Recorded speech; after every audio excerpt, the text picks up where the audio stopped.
I'd like to reconvene the regular board meeting of the Palos Verdes Peninsula Unified School District. Today is November 12th, 2014. Our first piece of business is the Pledge of Allegiance, and I wondered, Dominique, if you would like to stand and lead us in the Pledge of Allegiance. I pledge allegiance to the flag of the United States of America and to the republic for which it stands, one nation, under God, indivisible, with liberty and justice for all. Thank you. I do have one piece of business to report of board action taken in closed session. The board approved a settlement agreement by the following roll call: 5 ayes, 0 nays. The facts and circumstances and a copy of the settlement agreement are being withheld due to the student privacy rights pursuant to 20 U.S.C. 1232G and Ed Code 49060. And then I do have two board announcements. Oh, first of all, we need to approve the agenda. I do have one speaker on the approval of the agenda, so I'd like to call forward Joan Davidson.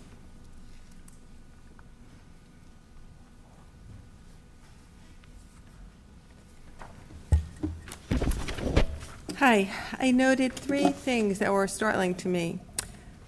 One, under the board reports, there's no line item for report on Walker Williams. What is he doing? And Malcolm Sharp was the person who seemed to be assigned and stated so at a prior meeting that he was going to be reporting on this at every meeting.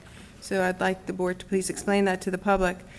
2, I spoke with Superintendent Austin with Barry Udis regarding the purchase orders, and those were to be provided to the public, but they're not on the internet and they're not on the back table. So I'm not sure if that's an oversight, because I emailed you about it. If you could get that to people or myself, that would be appreciated. And 3, I'm not going to be here for item 03, which deals with the Pepperdine University student teachers. Mr. Claudius, that's where you teach, and I'm hoping that you're going to be abstaining from that because the student teachers, which directly is in your department, and I hope that you're going to be abstaining, and I'm hoping that these students aren't your students, because that would be a real conflict of interest. Thank you. Thank you, Ms. Davidson. With that, I need a motion to approve the meeting. So moved. Second. All those in favor say aye. Aye. Anyone opposed? Okay, motion carries. So with that, I'll move on to the board president announcements. I do have 2. First of all, I'd just like to make note for the public, and certainly those that are here or watching on TV. The district is currently accepting applications for the appointment of a provisional Palos Verdes Peninsula Unified School District Board of Education member to fill the seat on the Palos Verdes School District vacated by myself, Aaron Lamont.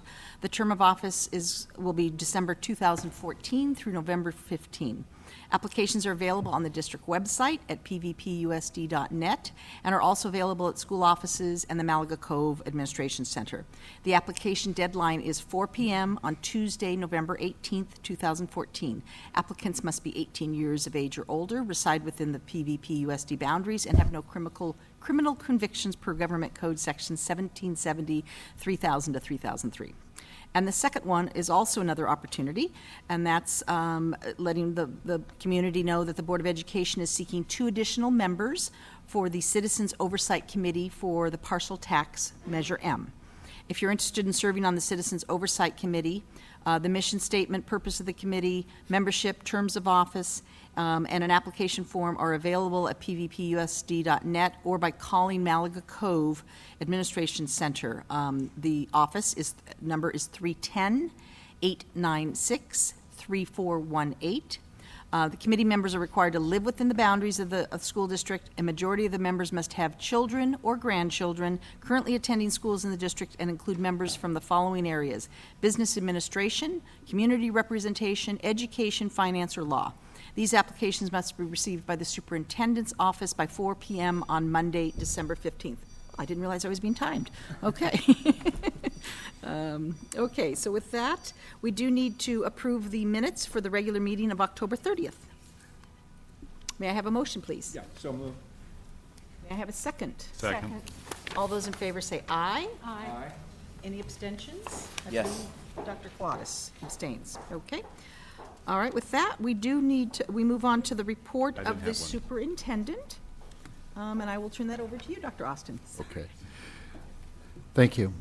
Happy to report that I've continued making site visits and just continue to see amazing things happening in our classrooms across the district. Additionally, I've spent more time trying to pop into our professional development trainings that have taken place on our campus here. And again, I've seen not only our teachers fully engaged in those activities, but teachers leading those activities.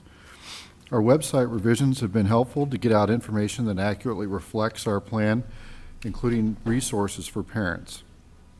And as the process continues, as a superintendent new to the district, I've continued going through my first cycle of things here in the district.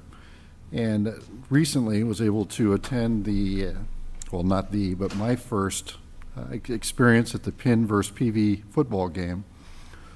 Overall, it was a great event between two amazing schools. There were also some opportunities for improvement. And some of these opportunities can result in doing some things much bigger and make it a more special community event.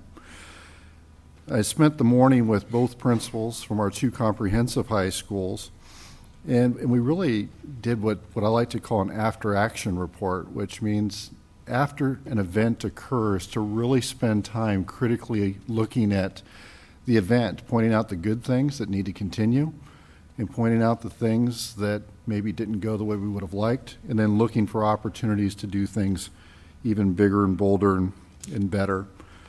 The relationship between our two comprehensive high schools is important for the success of our entire district and deserves our best effort. I spoke to both principals today about, all of our schools are important and serve our kids.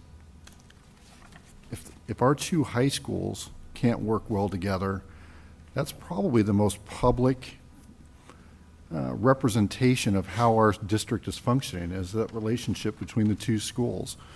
And I can tell you, both principals are completely committed to continuously improving that relationship and doing things together that really represent who we are and what we believe in. So very encouraged by my time spent with both of our principals today. At this time, I'd like to turn over to Trent Bahadur Singh to talk to us about future plans for training of staff and education of students and parents in the area of digital citizenship and internet safety. And I will also acknowledge that we have speakers on this topic that will be called up at the conclusion of his time. Yes, just to clarify that, I do have several cards, and we'll take those cards after Mr. Bahadur Singh's presentation. Okay, thank you, Dr. Austin. What I'd like to do is tonight provide a quick summary overview of the topic of digital citizenship, internet safety, and some of the related issues, and kind of preview a little bit of the next steps. And before I get started in the presentation, there's three areas that I want to focus on briefly. The first will be information and messaging. The second will be talking about data. And the third will be education and training. So the first thing is, in terms of information and messaging, we've had some of the same discussions that we've had at the board with our principals at leadership meetings, with our safe school counselors. And one of the things that I think we all agree upon is we would like to improve the messaging and the information and resources that are available to our stakeholders. We want to have a kind of a one-stop location or place on our website that shares all that information. So what I'll be showing you next is kind of what we've put together for that effort. The quick link for that for people in the community is pvpusd.net/safety, and I will take you through that right now. So when you go to that page, what we have is it's also available under our parents and students pull-down menu. And what we put together is we've kind of outlined 5 areas that we think will be helpful to share our message and to share information and resources. So I'm going to real quickly kind of walk us through what is there in terms of this. So the first thing is an opportunity to find out who our contacts are, what our resources are, in terms of if people have questions, sometimes they may know who the person is at their current school, but as they transition to intermediate high school, it's an opportunity to share with them who are some go-to people at the campuses. So what we have is we've listed all of our contacts, their email addresses, their phone numbers, that information that will hopefully help them be able to reach out and contact some of our staff. Let me go back here. The next item is we have a lot of activities and events and things that are happening at our school sites, and sometimes they're happening at individual locations. However, they are available throughout the district for parents, for staff members. We want to share those resources even within our own staff. So we put together a description of kind of a summary of activities, programs, events, and by clicking on each one of these, you'll get a brief summary of some things that are happening. One of the things we realized too is that sometimes an event or activity that is offered by one school is available for participation throughout the district.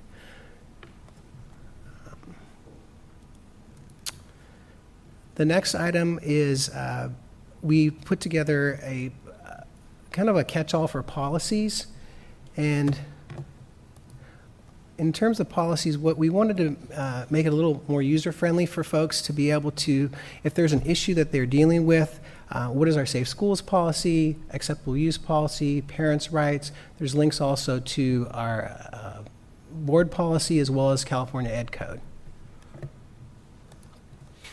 Then following that, we have a student and parent resources. And in our discussion with the Safe School counselors, there's a lot of information that's out there. There's a lot of websites, there's a lot of articles and blogs. So what we're trying to do is put some of that information in kind of a one-stop shop location again, so that some of those things that we've tweeted out, that people have emailed out, that we can have kind of a repository there for people to go back and read some of those articles.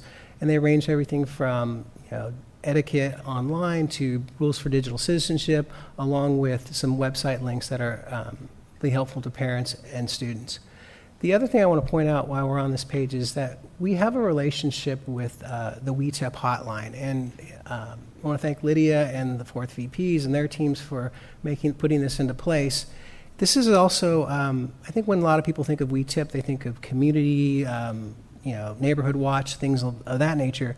But they also have a very big presence in schools across the nation. So what WeTip allows for is anonymous reporting of anything that's related to safety. It could be a cyberbullying issue, it could be a safety issue, it could be a facilities problem. So the nice thing about the WeTip resource is that students can use it, parents can use it, and community members can use it. So I wanted to point that out. The last piece is frequently asked questions, and what we're doing is we're compiling common questions, and we'll be continuing to add to that. So what we've put together here is a starting point. We expect that there'll be additional resources, information, ongoing updates to this page. The next thing I want to cover a little bit is talking about the data. And what I mean by that is as we look at the issue of digital citizenship, internet safety, cyberbullying, all these topics, we want to make sure that we have the correct and accurate, up-to-date information from our stakeholders. And by what we're proposing and what we're currently working on is we're building 3 different surveys, one for our students, one for our parents, and one for our staff. Because we want to make sure that we are addressing the issues that are important to each one of those stakeholder groups. And we want to make sure that the data we gather from that can help us do some of our strategic planning, make sure that maybe something that we think is a bigger issue or may not be an issue, we can address head on based on the feedback we get from those surveys. Similar to what we did with the LCAP survey and some of the other surveys where we've asked our stakeholders for feedback. The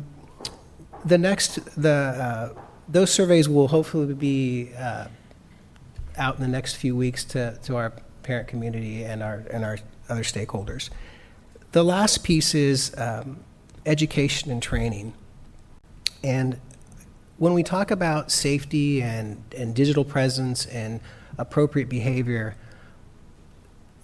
the issue is that problems that happen now, yesterday, we look forward 6 months, 2 years, it's constantly evolving and constantly changing. However, the one thing that we feel that we need to expand upon is how do we educate our students, all grade levels, about digital citizenship, internet safety, appropriate net etiquette, all those issues.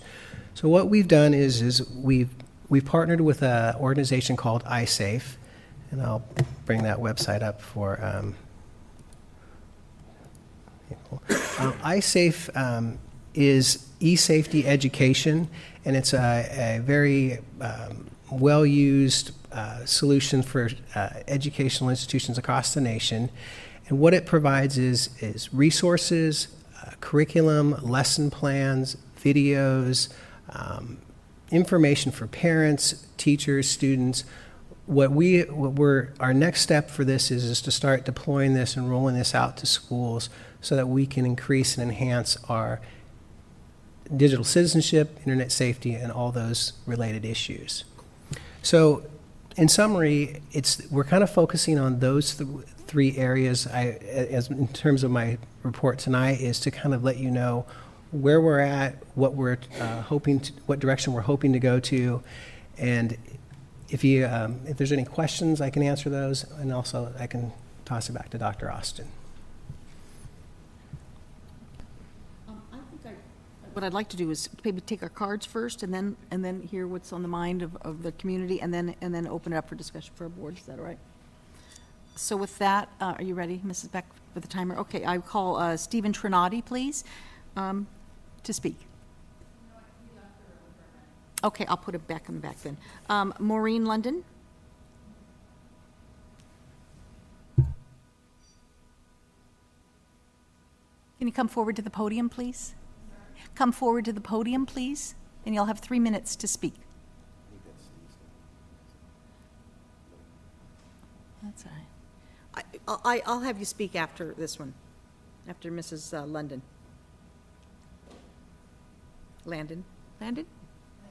Sorry, excuse me. Thank you for having us, making it available to ask questions. Never done this before, so I appreciate your patience.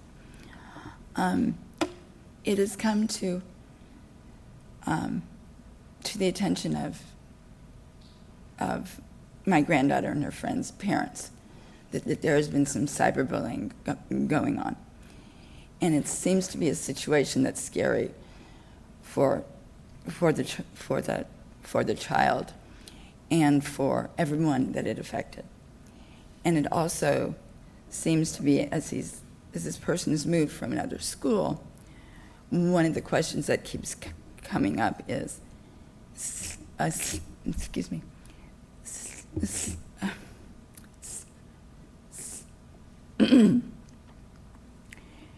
are our kids safe? And I guess, and you've been talking quite a bit about safety and education. And I just want to know if there's any what is currently happening, or how are our kids going to be protected? Is that possible? And how are the kids that commit these things? How is their safety? What programs are you giving them to help change their ways? It's a crazy world, and I get that. But I guess we need to know, what can we do, and what are you all going to be able to do to keep our kids safe? Is that too many generalizations? No, that's fine. Thank you, Mrs. Landon. Let's see if we can answer some of those questions for you. Thank you. Lauren Trinati?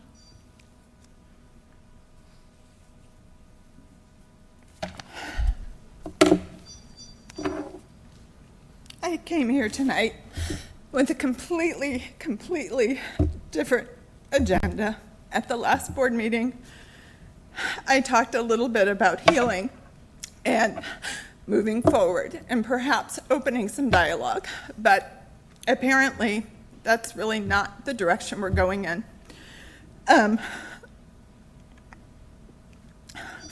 It has been 2 months to this day where my daughter was cyberbullied. The student that cyberbullied her had an Instagram account, his real Instagram account, where he uses his name and then the devil for his sign-on word. On that real Instagram account, he has photographs of my daughter in her bathing suit at Miralest at a school event. Underneath one of those pictures, it says, LOL, I got all of them. On that picture, my daughter has her eyes closed.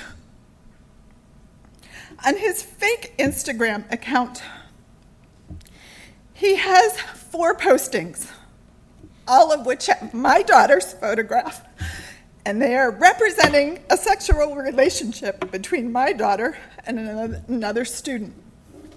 Some of the quotes are, "Oh, that was the best sex I ever had.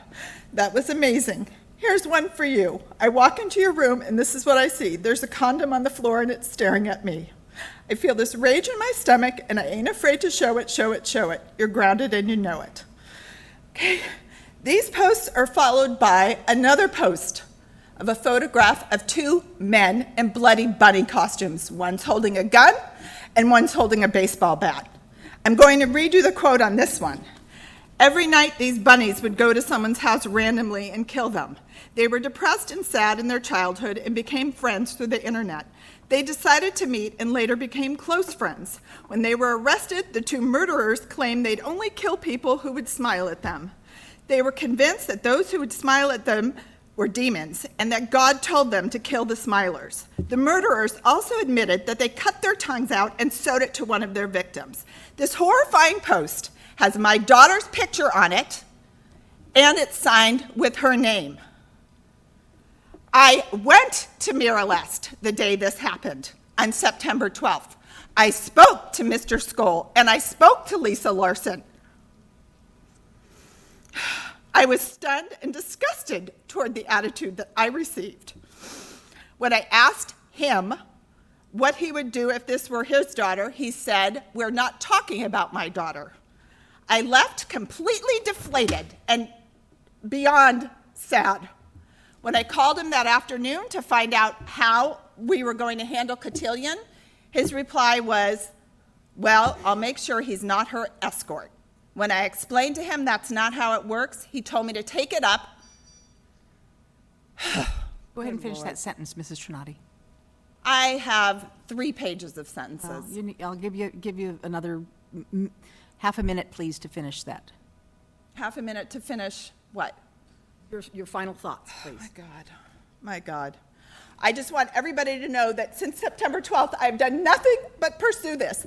This entire board has received every single post and a letter stating everything that happened on September 22nd. I asked them to respond to me and tell me what the school's policies were on sexual harassment, on cyberbullying, on anything. I didn't hear from any of them. Dr. Austin and Joanne Calvajoros did call us back, and we did meet with them October 2nd, and they decided to stand behind the decision of just suspending this kid for 2 days. Okay, For thank 2 you, days. Mrs. Trinati. Thank you. The next speaker we have is Joan Davidson.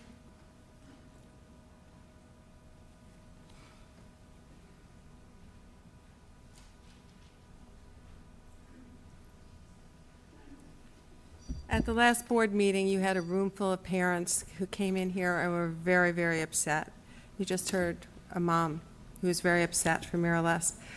Bullying of any kind is unacceptable, but allowing phones and personal iPads on school campuses is inviting trouble. Cyberbullying is sadly alive and well in the United States. How many suicides do we have to see on TV every night? How many troubled children do we have to see doing horrendous acts before action is taken, whether it's this district or any district? You need to take some action. In 2010, I was still teaching, and it was illegal for a student to bring on an electronic device onto a campus. Fast forward 4 years later, this district's websites say bring your own device. That's asking for trouble, because the kids now instantaneously are posting messages of all sorts. Well, someone thought it was real cute to say BYOD. I don't think it's that cute, because you see what the consequences have, what has happened. Much more is needed than citizenship. You have policies, you need to enforce your policies. You have to have consequences. Otherwise, this will keep going on. We don't want any sad situations showing up on the TV, on NBC News, of what happened in Palos Verdes because this board didn't take any action. We don't want anything to happen. When I was on the board, kids drove off the cliff. I don't want to see that happening here. That would be beyond what we could bear.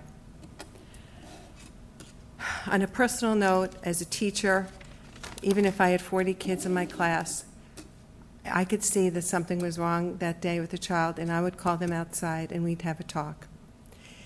If you're spending all your time teaching to a test, doing Common Core, or worrying about how you're getting evaluated, you're not going to see the sad look on someone's face. You're not going to see them texting because they're busy filling out papers. Thank you. Thank you, Ms. Davidson. Next speaker is Sandy Valeri.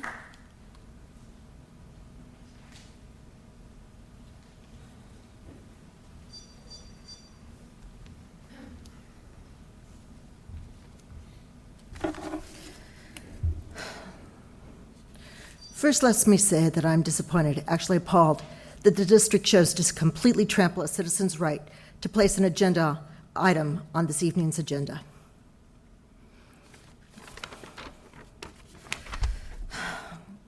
You have every right and opportunity to add digital citizenship's training information to this evening's agenda, but it is not the same item that was originally placed by a citizen on tonight's agenda. And when you supplanted and scratched her item, you showed utter disrespect for all the citizens you are placed in trust to represent in this community. You also showed ignorance of your parliamentarian procedures and basically just to heck with all democratic principles. It was disgusting to me. Now, I'm going to quote from PVPUSD Online Policy Manual. The Board of Education recognizes the harmful effects of bullying on students and learning and school attendance and desires to provide safe school environments that protect students from physical and emotional harm. District employees shall establish student safety as high priority and shall not tolerate bullying of any student. No student or group of students shall, through physical, written, verbal, or other means, harass, sexually harass, threaten, intimidate, cyberbully, cause bodily injury, or commit hate violence against any other student or school personnel. Oh, these are wonderful words, but they're just words.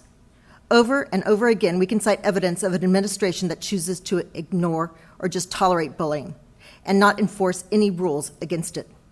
They refuse to hold students accountable or give them any meaningful consequences for bad behavior. Why?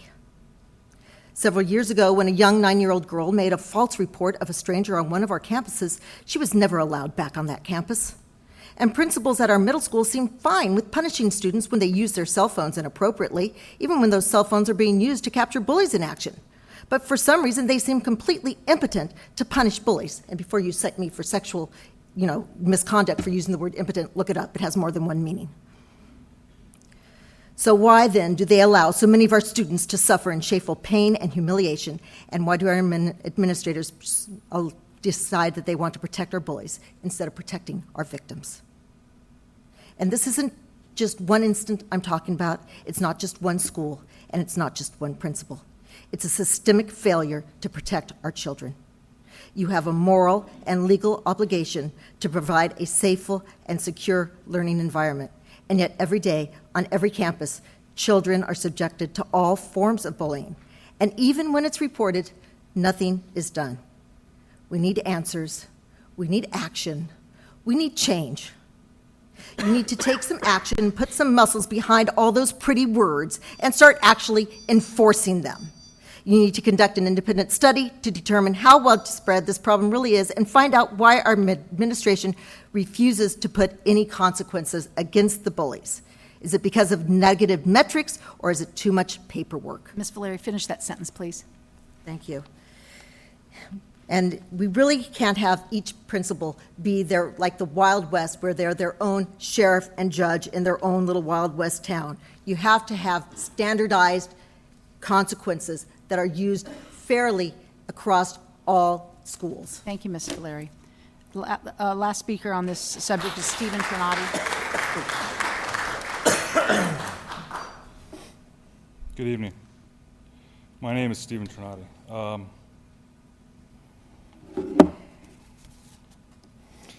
By certified mail, my wife and I requested from each of you, let me read it. Please provide us with any and all policies governing sexual harassment, bullying, applicable complaints, procedures, and forms that the district has. Letter dated September 22nd. And with an incident involving my daughter, I didn't get a phone call back. I haven't received any of this. So I'm here today to ask you about some of the policies and procedure. I think I'm here today because the system failed my family as a victim in some way. And hopefully after today, maybe we won't fail the next family. I would like to speak about safe school policies and procedures. A lot of it, the policies, they're in the safe school. It talks about category 1, 2, 3, 4, and offenses, and the agreement of electronic resources that each parent signed. I got all that. But I think what I really want to talk to you today about is procedures, and to find out how these procedures work. Do we have a safe school coordinator at each middle school and high school? Is that a question? I don't know. I'm asking. Can anyone answer me? I'll make note of it, and when we finish your 3 minutes, Okay. we'll cover that. If so, when an incident does occur, we need to identify the incident, and I would assume a case would be opened. And when this case is open, I assume that person, someone's in charge. I'm guessing it's the safe school coordinator who would report to a principal.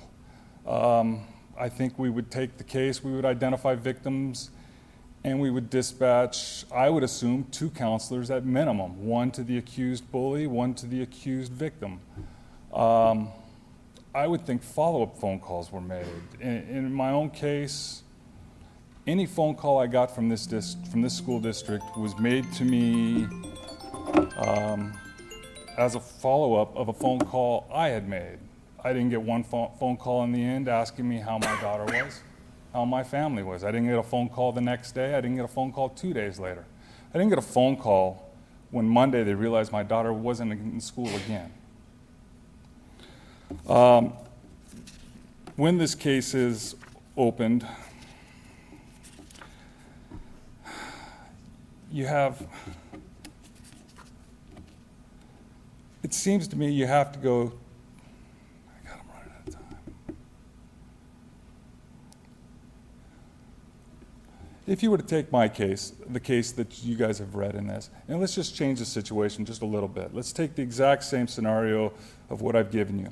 Let's put this in the perspective of an 11th grader. Does it change?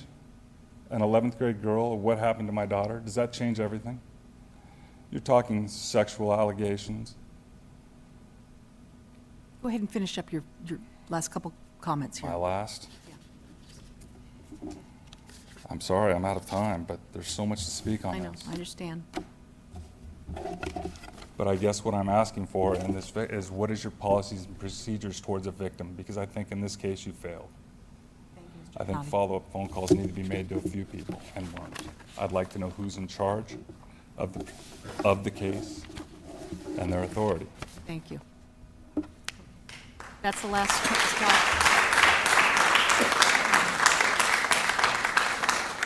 So we've had a presentation and we've heard from the public, so I'll go ahead and open it up to my fellow board members for questions, comments, thoughts. I have a recommendation, or a suggestion.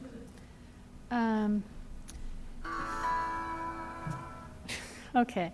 What we've done in the past is we've had policy meetings where we discuss things like policies and procedures and in particular situations. And I think, based upon what happened to your family, I think it would be appropriate if we had a policy meeting to go over the policies and procedures we do have for bullying and cyberbullying, see if there have been changes since those policies were enacted, and then follow through with who's in charge of what. I think that might help the situation, and that would be a special policy meeting by the board. And it would be a single top, it would be policies, and I presume it would only be bullying and cyberbullying. That would be my suggestion. Larry? I'm going to say something a little different. What you saw as a microcosm of something that's been an issue with this school district for the 7 years I've been on the board. And it's something that we've been trying actively for the last 3 or 4 years to address. And it was actually Ms. Valeri who put her finger right on it. The district is supposed to be a unified school district. It's supposed to have the same, you should have the same reaction, the same treatment, whether you're at Rancho Del Mar, Peninsula, or PV High. In point of fact, it's been the board's observation in the past that wasn't the case. And you had a culture in the central office and within the principals where they basically handled most of the things on their own. And when they had an issue, they didn't come to the central office. They didn't want to seek central office advice. And so you had varying, you could have the same incident, hopefully, I mean, we're all very aware of what your incident was because we all got the information. You could have that same incident at 18 different schools and had 18 different reactions, 18 different ways of handling it. Some of them might have been very appropriate, some of them may have been very inappropriate, and something may have been somewhere in between. Now, I have my own opinion about how your situation was handled, and it's not my place to comment on it. We've worked very diligently in the last few years to try to break down that, and you've seen a ton of changes in this district in the last 3 years. You've seen a ton of changes in the people who are at the different school sites. You see a ton of different changes in the people that are managing the school district now. You can continue to see a bunch of changes. Dr. Austin is spending a lot of time and energy trying to communicate within the staff and within our sites that we do some things consistently in a particular way. In this particular instance and lots of other instances over the years, we've not done that. We have a lot of room for improvement. Our policies probably also, as Barbara suggests, there's policies that we need to look at again and say, now we've gotten more information, we have a different set of people working here, we have a different way of handling things. Do we need to change some of the policies? Clearly, we need to change some of what has happened in reactions and practices. And that's very clear in this instance, and frankly, other instances that we're aware of. Dr. Austin's been on the job for 3 months, not even. We see as a board, I think I speak for all of us, but we see as a board as the overseers of the district, not the people who run the district, but the overseers of the district, that he's taking a lot of steps to move in this direction. But it's not going to happen in a day. And like Ms. Davidson suggested, there's lots of potential dangers out there that no one in this room, no one sitting on the board, no one who's an educator who's on the staff, or any parent or community member wants to see happen in our district, or any other district for that matter. And you read about these things all the time in the paper. There's things that we will work on, I'm sure, and Dr. Austin's well aware of what they are, and the staff is well aware, to get better at what we're doing. We're not going to get there instantaneously, we're not going to get there overnight, but we finally, I think, have the right set of people and the right setup in order to make some of those changes that are very important for this district. And frankly, it's not just in this area. It's in how we handle all sorts of other things. Dr. Austin raised it with the rivalry between the high schools. There should not be a rivalry between our high schools. It's ridiculous, in my opinion. There's a lot of things like that that we need to be working on. And this is one that's very important because your child in the particular case, but it could be anybody's child, and that's the scary thing, and that's why we need to address those things. As far as the specific questions you have on this particular stuff, I let Aaron address some of those. But I just want you to understand that this is something that is a big issue. It's a part of a big issue that this district, sitting on the group that's overseeing the district, it's like watching the Titanic. You see something, you identify and say you need to make a change, but there's so many things that have to happen to get the ship even to start to turn. And then you start to turn, and you're going to have no money, and you have a lot of other issues that keep you from getting where you want to go.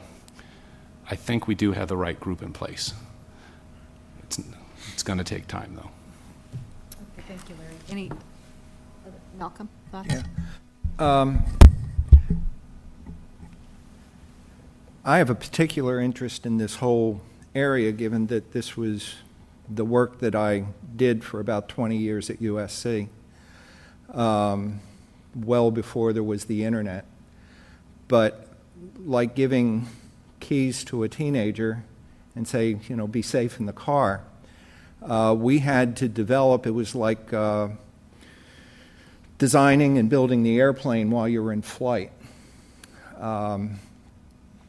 Coming up with acceptable use policies that I would jokingly say were written on an Etch-a-Sketch, because these creative 18 to 21-year-olds that we were letting into USC would find a back door, they would find a transom, they would find ways around acceptable uses that weren't by letter violation of the policy, but in practice they indeed were. And you know, when you develop something like that, like I was part of the campus group, you were also called upon that when violations happened, you had to kind of be judge and jury in deciding, you know, what you would do. Revoking privileges was usually the way we'd go. So my pain in all of this has come from, the internet's been with us 20-some years. The access is even more ubiquitous each day. It's starting younger. Pains me when I go out to eat somewhere and mom and dad have their phone and the kids both have their iPads with headphones in them, but I digress. But this is the world we live in, and this is the challenge we all have. And I include one more group in the stakeholders. It's just not the people within the district, the parents and the community at large are people that demand that we provide, number one, a safe environment above everything else, that we provide a safe environment. And that safe environment extends, it's 24/7, because posts can happen. Good night, Junior. Turns out the lights, you can go under the covers and start doing things with Instagram or Yik Yak or what have you. So it runs everywhere. Did I see something today? I sometimes read too much. That there was a proposal for a community forum or something in the first of the year about digital citizenship? We're looking into setting up some forums, some articulation, so that we can have an opportunity for our parents and our stakeholders to provide feedback. Our first step is the surveys, and we can share that information back with them. But that's definitely something we've discussed. Yeah, and I'll finally, I lived next door to Mayor Les for 14 years on Crown View Drive, and because of the way my class schedule was at SC, my prep day was on Friday, and when Pat Corwin was the principal there, he caught wind that, this nerd lived just right across the canyon there. And there was like 3 or 4 of us who would go over there to Mayor Les as it was just developing an infrastructure such as it was in 1996, 1997. This subject came up from day one, and this was before there was any BYOD or anything like that. It was just these bright kids that we have. would find out ways to do things on what little network there was at the school. I think we were using dial-up modems back in those days. So this has been with it. The good news is we have real bright kids. The challenging news is that these real bright kids need to have a good model of community citizenship, and it extends. Everybody's child gets hurt if one child gets hurt. Everybody gets hurt. It's not just limited to one family. Thank you, Malcolm. Tony?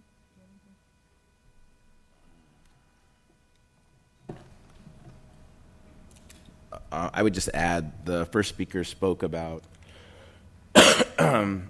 providing opportunities for all the students involved to kind of learn from it, and the last speaker also asked about kind of what the procedures and practices are. So I would just really encourage us to be thinking about ways to both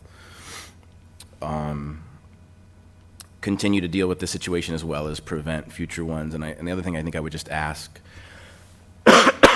maybe staff could speak to, is I think there's a perception that nothing was done. So I recognize that stakeholders may not be pleased with the responses they have, but I do think it's important to note that many people were brought into the situation and many people were involved from the district standpoint, for what it's worth.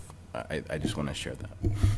I'm going to go ahead and there were a couple of specific questions that were raised, and I'd like staff, probably you, Dr. Culverhouse, the question about our safe school counselors and where are they located at our middle schools, high schools, and also are there any differences in terms of how these types of situations would be handled from middle school versus high school? Do you want to take a moment and talk about that? As you see on the website, we are doing a better job of putting that out there. And a question regarding the safe school counselors.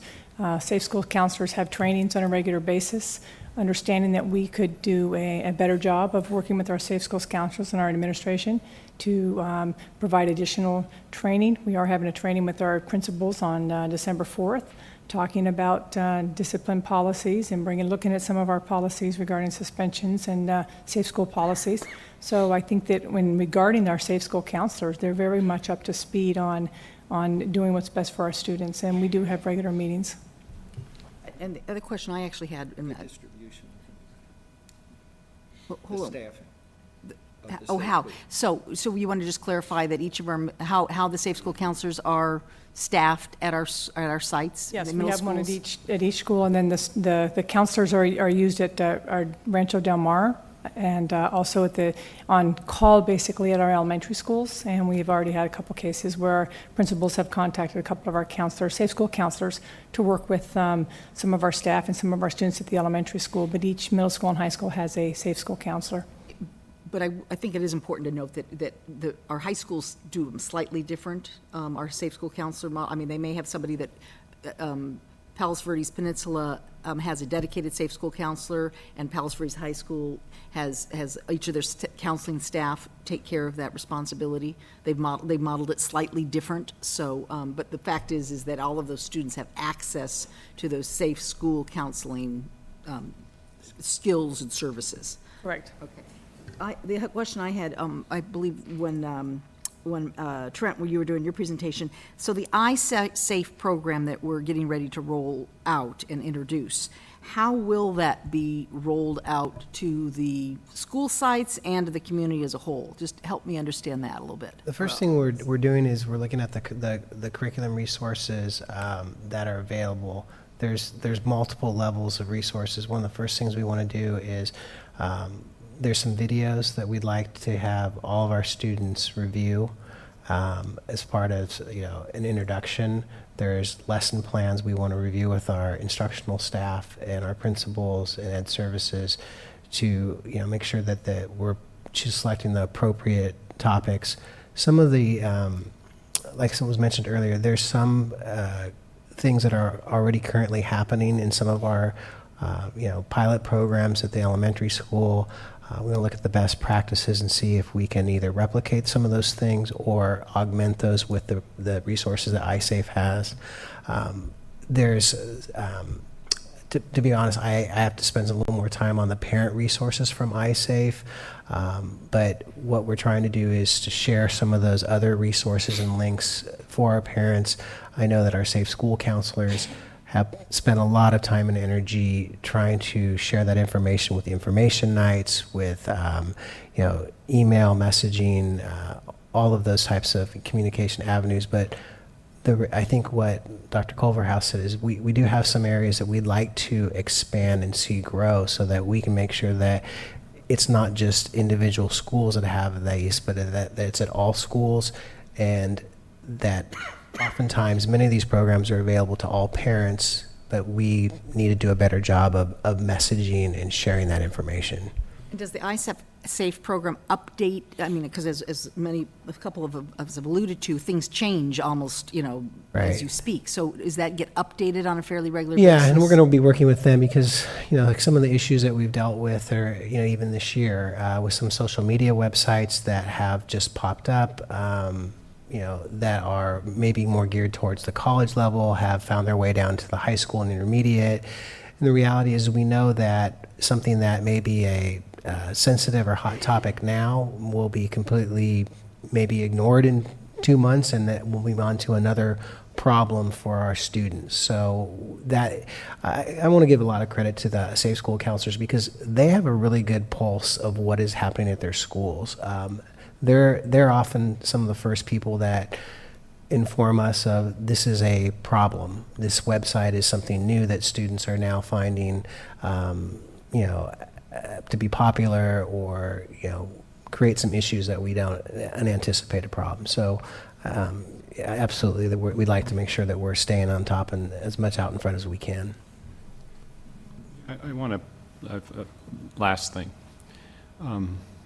First, last speaker asked some specific questions about. Well, first specific question is, would the particular incidents that they were referring to be treated differently at different schools? And I think, maybe I didn't say it clearly enough, but I think it's the board's opinion, and I think it's the district's opinion, that the answer to that should be no. It should be treated the same. The discipline, the way it's handled, the way the incident is treated should be done the same way across the district. The questions you asked about who does what, how it happens, highlights some of the challenges that we have and some of the challenges our new administration have with getting the proper information out so the public doesn't have to come to a board meeting and ask us this kind of question. It should be something that it's very clear when they go to their school who's responsible. If they don't understand or they're not getting what's happening, they're not satisfied with what's happening, who's the next person to talk to, and so on. And I would encourage, as we move forward, and I know you're doing this and going to continue to do this, that we make it so that if we have something that happens that requires a response, and we will have things that happen that require responses, that it's clear for a parent or a concerned community member or a student or a staff member who they go to and how they move forward. Thank you. Anything else under your report, Dr. Austin? If I may, I would like to just close this one. Just a couple quick things. I have myself, I've been married for over 20 years, and I have 2 high school age daughters myself. And I have empathy not only for the victim in this particular case, but for victims' names that you don't know. There are people that are victimized in some way every day. And if it's not in our district, it's somewhere.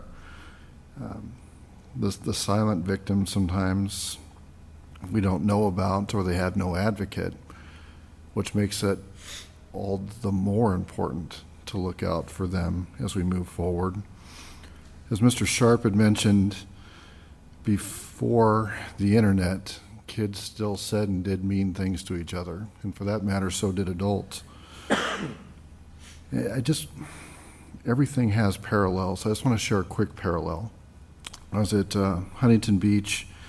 In my role as assistant superintendent, we had a heroin overdose of a student at Huntington Beach High School, and it was tragic. And the student had just gone down a bad path and made a decision that ultimately cost him his life. And the community, very engaged in many ways, very much like this community, wanted immediate action. And what really was the root of that were that they felt the pain of that family and of the student. And we asked for a little bit of time to create something that could be longer lasting and to really put structure behind our next steps. And immediately we're perceived as lacking empathy and not treating the topic seriously. But we stood firm and spent a little time putting structure behind our next steps. That structure has led to a real program that's now a model across the entire country and will last the test of time. And in this particular case, in this topic, I really want us to be smart about our next steps. So what you saw tonight is in no way our final plan.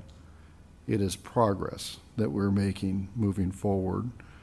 The last thing on this topic for me is the topic of consistency came up. And I need to echo Larry's comments. Consistency wasn't only evident in this particular case. A lack of consistency across the district shows up in a million places. And that's a theme that we're working on every single day. And I was happy tonight requesting no site administrators to be here tonight. We had 3 principals that have been here for the whole meeting. And I think that speaks to their desire to better understand this particular topic, but also to be a part of solutions. And I'm encouraged by where that's going to go, but it's not going to happen overnight. That's it. Thank you. Okay, so with that, we will go ahead and move on to report of the student board members. My question wasn't Mr. answered. Trinati, I'm going to ask you to go ahead and take your question to Dr. Austin tomorrow, because if we wasn't... Not answered? And that's... Okay, I am going to ask you to clarify it with Dr. Austin tomorrow by phone, okay? Can we do that? Closed with no response. It's on an agenda. Well, I thought I captured all of your questions, and okay, I'm still going to ask you to deal with Dr. Austin tomorrow, okay? Yeah. So with that, we're going to go ahead and ask... You had told me you were going to... I thought I did, and I apologize if I didn't, but I am going to ask you to talk with Dr. Austin tomorrow to get any clarity from you, okay? So I am going to move the meeting on. How do I put this on the agenda for next month since we're not going to You can deal with Dr. Austin on that, please, okay? All right, I'm going to ask Dominique to go ahead and do her student board member report, please. So we're going to brush me aside. I'm going to continue our meeting, and I am going to ask you to leave. I'm going to ask you to leave so we can continue our meeting, because I've gone ahead and called our next board member, I am going to ask you, please, Mr. Trinati, to deal with Dr. Austin tomorrow. Dominique, go ahead and do your report.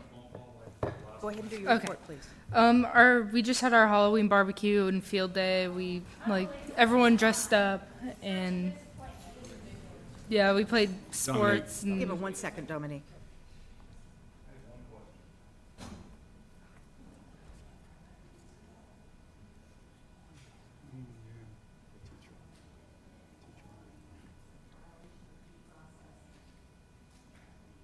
I'm not going to have comments from the public out there right now. I'm going to continue our meeting, and I'm going to ask Dominique Russo to go ahead and do her student board report. yeah, so like I was saying, we had the barbecue on Halloween. We passed out awards, and we were playing games on the field. It was a lot of fun. And just on this past week, the juniors and seniors took the exit exams, and a lot of kids went from Rancho, went to the PVPUSD football game, and then today the female students of Rancho, we had a career assembly with Dr. Sheeni Samara. I don't know how to say her last name, but she was talking to us about her career and how she started it. And we're preparing for our WASC visit, and 17 students achieved perfect attendance during October, and Also in October, 12 students were recognized as Student of the Month by teachers. That's it. Thank you very much for the Thank you. report from Rancho Del Mar. And from Palos Verdes High School? Hello again, I'm Nicola. This is my third meeting. I took a bit of a hiatus, but I'm back, so you're welcome, of course. First, I'd like to go into a couple different, I'm sorry, I might be yelling. I love to yell, obviously. I'll just go into a couple points. First, Avenue Q is our school play, and that is taking, well, they've been practicing for weeks and rehearsing, so if you'd like to go, I recommend going this weekend. It is 14 plus for some racy humor, but I assure you it is quite the catch. So I encourage you all to attend. As well, Yearbook just returned from conference in Washington, D.C. We actually won some awards. The names of the awards I am not familiar with. They are way too complicated, and they're actually way too many for me to memorize, so I would consider that an outstanding trip. Actually, a PV freshman by the name of Chris Isasaki participated in the show Who Wants to Be a Millionaire Whiz Kid Edition, and he won $60,000. So I don't know about you, but that's pretty cool. I would appreciate that money towards my college fund, or shoes, not deciding yet. Next is mock trial. This is a fairly new program. However, this year I believe they competed 2 weeks in a row, which I know some of the kids on the team, and that's quite an accomplishment. It's a lot of work, and they work really hard, and we're really proud of them for that. And a successful 2 competitions, so we're looking forward to more things about that. And I believe Mrs. Barton is a part of it. And I'm not sure if she was still here, but I commend her on that as well. Going back towards Mrs. Barton, 3 teachers have received Chuck Miller grants this year, and I would like to recognize Marie Kuhn, Tisha Barton, and Lorraine Norris for all their extraordinary work. And I have had everybody but Mrs. Barton, but I've talked to her before, and they certainly do deserve it inside and outside the classroom, and inside and outside the school campus. They're very involved. ASB and BTC are putting on a packages for Patriots event, so we're collecting money, not money, we're collecting goods, and those goods are going to be picked up by a PV alum who is actually serving our military right now. He is not abroad, but, and I don't know his name at the moment. We're still deciding who and when is, they're going to pick it up, so we're really excited about that and giving back, of course. Friday, we have our football game against Lawndale. This is the first round of CIF, so we'd appreciate all the support. And going back to football, Dr. Austin was mentioning the rivalry in the game on Friday, and I was actually on the field with the sheriff's department trying to make friends with the local police, because I get in trouble so often. And they were telling me that I asked them, do we have anything that's going on, any instances, how are we feeling on a scale of 1 to 10? Do you think there's going to be any problems today?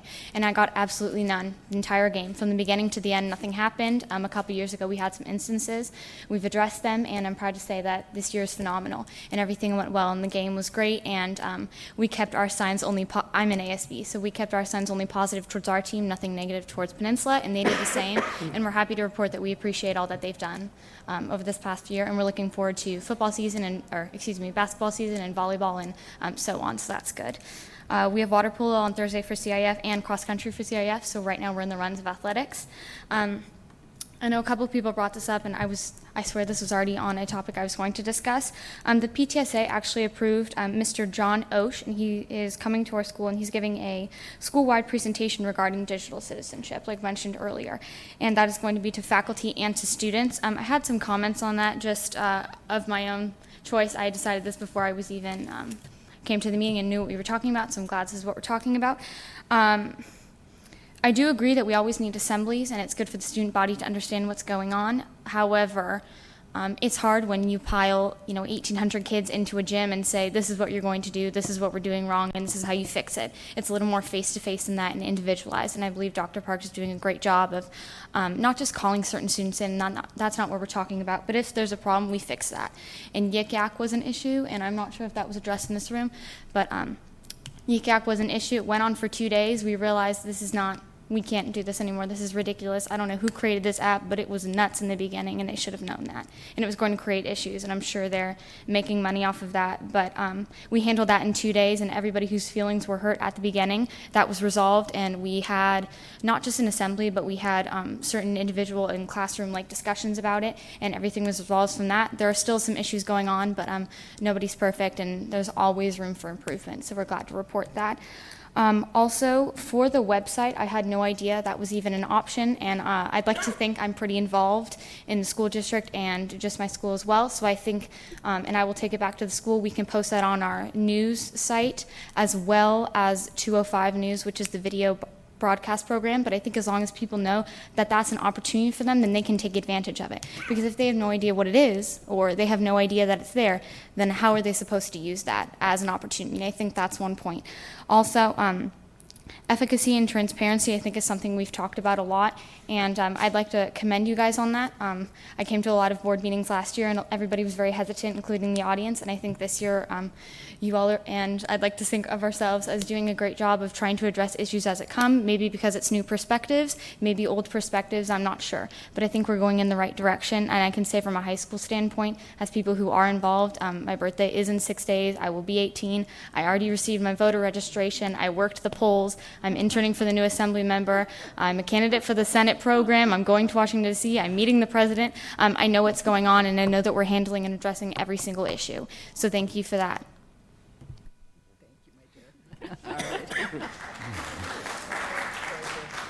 All right, now we move on to public communications. I have one card on a non-agenda item. Just to remind the public that the time is limited to 3 minutes, and we are not able to engage in public discussion during this portion of the agenda because of the Brown Act. So I call Sandy Valeri, please.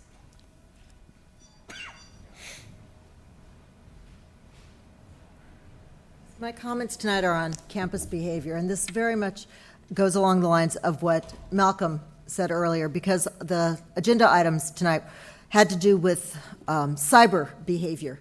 But I think we miss the boat if we don't talk about what actually happens most of the time on campus, real person-to-person interactions. My child, one of my children, was bullied for 2 to 3 years in elementary school. For years, he endured almost daily abuse of some type. Someone taking his backpack or his lunchbox, someone climbing under the table during lunch and pulling off his shoes and playing keep away with them. Sometimes he was actually put into a chokehold. And of course, I told the principal, you think I'm going to shut up? Of course, I talked to the principal about it, but nothing was ever really done. I think the principal occasionally had a couple talks with the bullies involved, but there was no real punishment beyond that. And my son wasn't the only one either. There were several other boys who were subject to similar treatment from what we called the bully brigade. Playground supervision was next to useless. Oddly, the yard duties, as they called them, would stop all kind of other harmless games, like the boys were not allowed to play Star Wars for some reason. I guess they weren't allowed to go with the pretend, lightsabers. That was prohibited. There was some unwritten prohibition against that kind of game, but bullying was perfectly acceptable. It seemed like the only time they could merit any attention at all is when one of our sons tried to break out of the chokehold that they had been put on.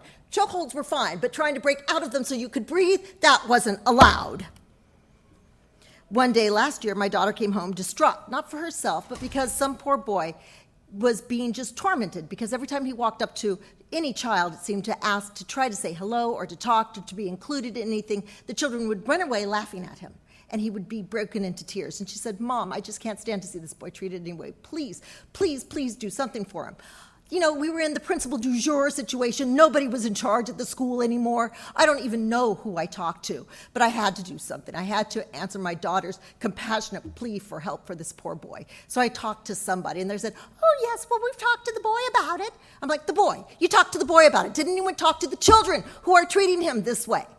Aren't we supposed to be raising and talking about raising the whole child? Aren't we supposed to be teaching children to be compassionate, kind, or decent human beings? Apparently not. Well, that's not just one school. I know about another girl at another one of our schools, and her big faux pas that she liked to wear her hair in old-fashioned braids like the Little House on the Prairie, and for this she was just teased and ridiculed relentlessly until her parents finally moved her to another school where her hairstyle wasn't such a cause for ridicule. I actually have talked to 2 other parents who eventually actually removed their children entirely from our elementary schools and chose to homeschool them rather than have them just subjected to day in and day out ridicule, teasing, and torment. Truly, homeschool them rather than send them to our schools. And it doesn't get any better at our middle schools, where our children are body checked, pushed, shoved, and hit into lockers, and they get nothing for it. Go ahead and give me your final summary. Less than 2.5 weeks ago, the body of a 15-year-old boy was discovered at the cliffs, bottom of the cliffs. San Pedro boy threw himself off the cliffs rather than be subjected to another day of this kind of torment. Is that close enough for you? Is that close enough? Or are you going to wait till it's one of our kids? Are you going to wait until one of our children Thank you, Mrs. Valeri. Appreciate that. Thank you.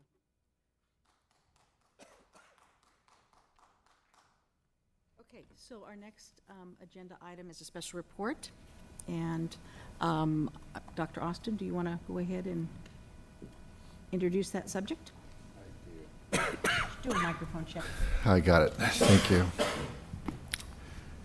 this point, it's my honor to bring forward Superintendent Dr. Christine Hoffman, who's going to give us some background information about Southern California Regional Occupational Center. It's been a partner of ours for a long time, and she's going to give us some information dealing with specifically funding. Then we'll open that up for questions to the board. I do have several cards on that. Absolutely. Thank you, Dr. Hoffman. I'm sorry, Barbara, what are you doing down there? Yeah, I'm down here because originally. You don't have a mic on? We can't hear it. It's not working. It's green. Now it's greener. I'm down here because originally, when this matter was going to come forward, actually Dr. Austin asked me originally to do this report because being new to the district, he wasn't familiar with all the ins and outs of SoCal ROC. So at that time I said yes, but then I also said that I would ask Dr. Hoffman to come because she knows more about it than I do. So what I'm going to just do is introduce Dr. Hoffman, and then I'm going to let her take the stage for you and talk about all the things that she knows about, and then there may be some things that concern our school district. So that's why I'm down here. That was how it was set up. Okay, I'm not clear about that. I wasn't clear because I thought the discussion that we're having tonight is, I mean, you obviously. It's an update. It's an update, but I thought you're here as a member of the. As a board member, I can also come down and present. But the discussion we're going to have is you're going to be here as a member of one of the five of us, Yes. not representing SCROC. I mean, you do represent SCROC when you're on that board, but tonight you're sitting here As the board member who has the most information sitting on this board about I'm just going to ask the rest of my board members if you're comfortable with that. I'm just a little confused by it. I really was expecting you to be here and Dr. Hoffman doing the presentation, and if you had questions or thoughts to do that from your I'm spot happy here. to do it here. It's been done before.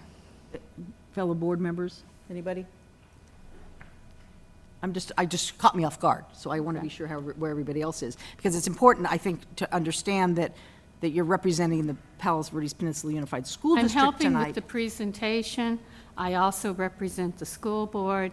We're going to have discussions. We're not going to take action on anything.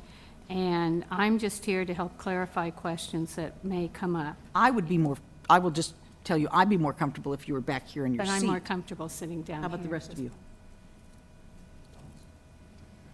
Doesn't matter? Okay, all right. Then we will continue on. Yeah, since it's information, I don't care where anybody sits. I mean, we're taking no action tonight. We're just gaining information, so, you know. Maybe we can talk afterwards about what our practices should be in the future. Yeah, but anyway, let me just begin. My name is Barbara Lucky. I am a member of the Palos Verdes Peninsula Unified School District, but I also sit on the board of SoCal ROC as a member of the Joint Powers Board of Education for SoCal ROC. Sitting to my left is Dr. Christine Hoffman. She has been superintendent of SoCal ROC for the last 10 years. Prior to that, she's was a superintendent in 3 K-12 districts, and in fact, she's been a superintendent for a total of 19 years. And with that, I'm going to turn over the presentation to Dr. Hoffman. Thank you, Ms. Lucky, President Lamont, members of the board, staff, and guests. Thank you for inviting me tonight to talk a little bit about SoCal ROC and bring you up to speed regarding SoCal ROC and its state funding. You have in front of you a handout, and I would like to briefly go through so that we can have sufficient time for your questions, and hopefully I can provide answers to those questions. I think it's very important to understand a little bit about the history of SoCal ROC. In 1965, the California State Legislature approved the formation of the center. And It did so because it realized that to offer what was called vocational education courses, and most of us who went to high school in the late 60s in California probably knew there were ROP programs in existence at that point. But the legislature realized that it was far more cost-effective. It was a lot better than duplicating costly programs on different campuses to have a center, a location like we have for our students that participate in the JPA. Centers could offer a broader curriculum. They could offer the expensive equipment and the facilities to provide the kinds of vocational, and I use that term because we now say it's career technical education, but to provide those kinds of opportunities to students over a wide area, regardless of students' geographic area of residence. SoCal Rock was the very first of the entire regional occupational center and program delivery system in the state of California. The very first. How many centers are there today in California? There's still only 2, SoCal ROC and one located in Northern California. The rest are regional occupational programs. Programs meaning that in that structure, all of the career tech ed are offered on individual high school campuses. So when the legislature passed the legislation for the creation of the center 47 years ago, they based it on that rationale.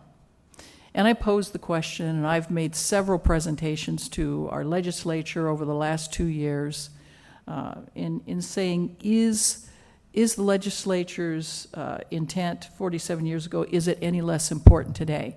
And the answer to that question is absolutely not, because SoCal Rock still offers a broader sequential pathway of CTE courses at the center that individual high school campuses cannot offer. I've been a high school principal in 3 different high schools. I understand the limitations of creating a master schedule and offering a variety of programs to meet a variety of needs for our students.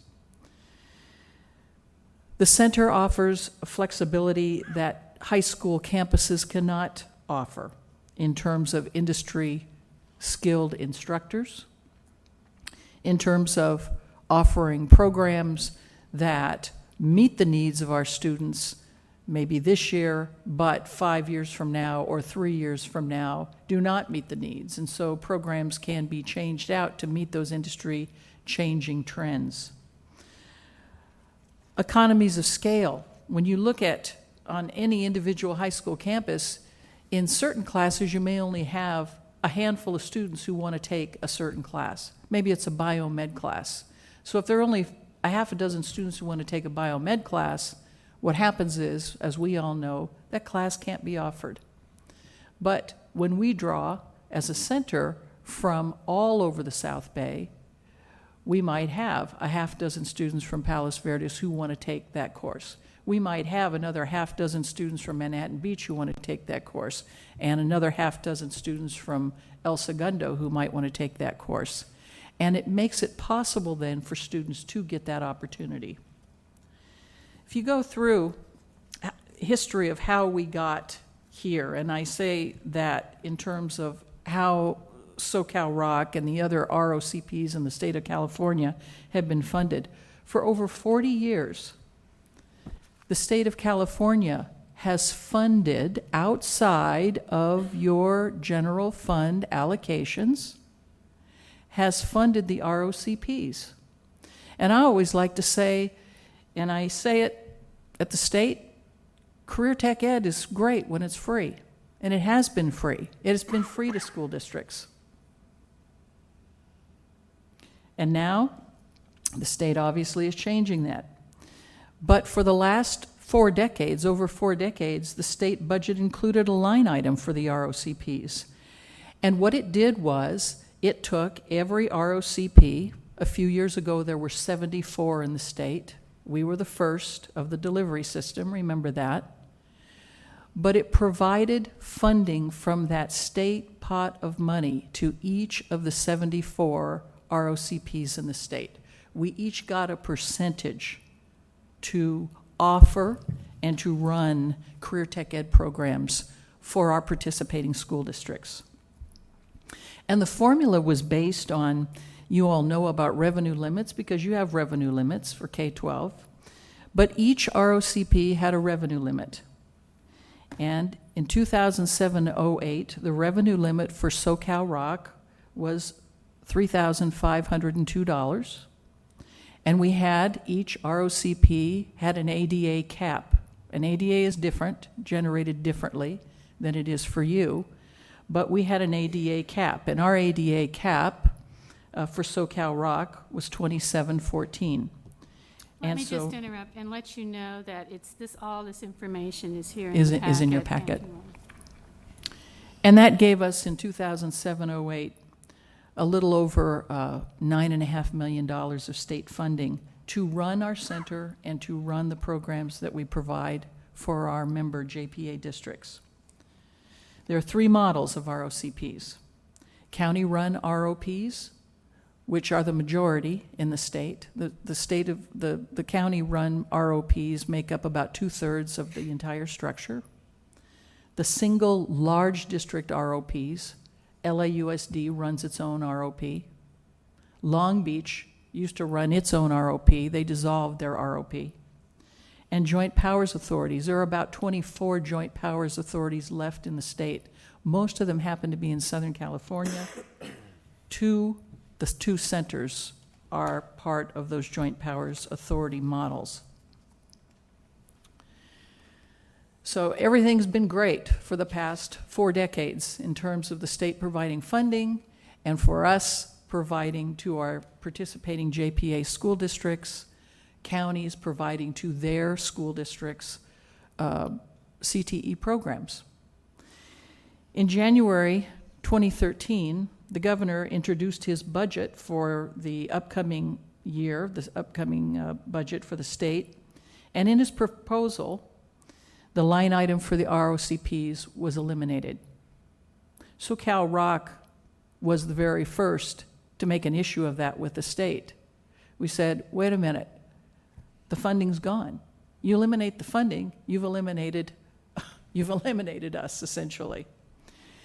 So we worked with our legislators, and as a result of that, in the May revise of 2013, the governor included a 2-year maintenance of effort, a 2-year extension, if you will, for the funding of the ROCPs.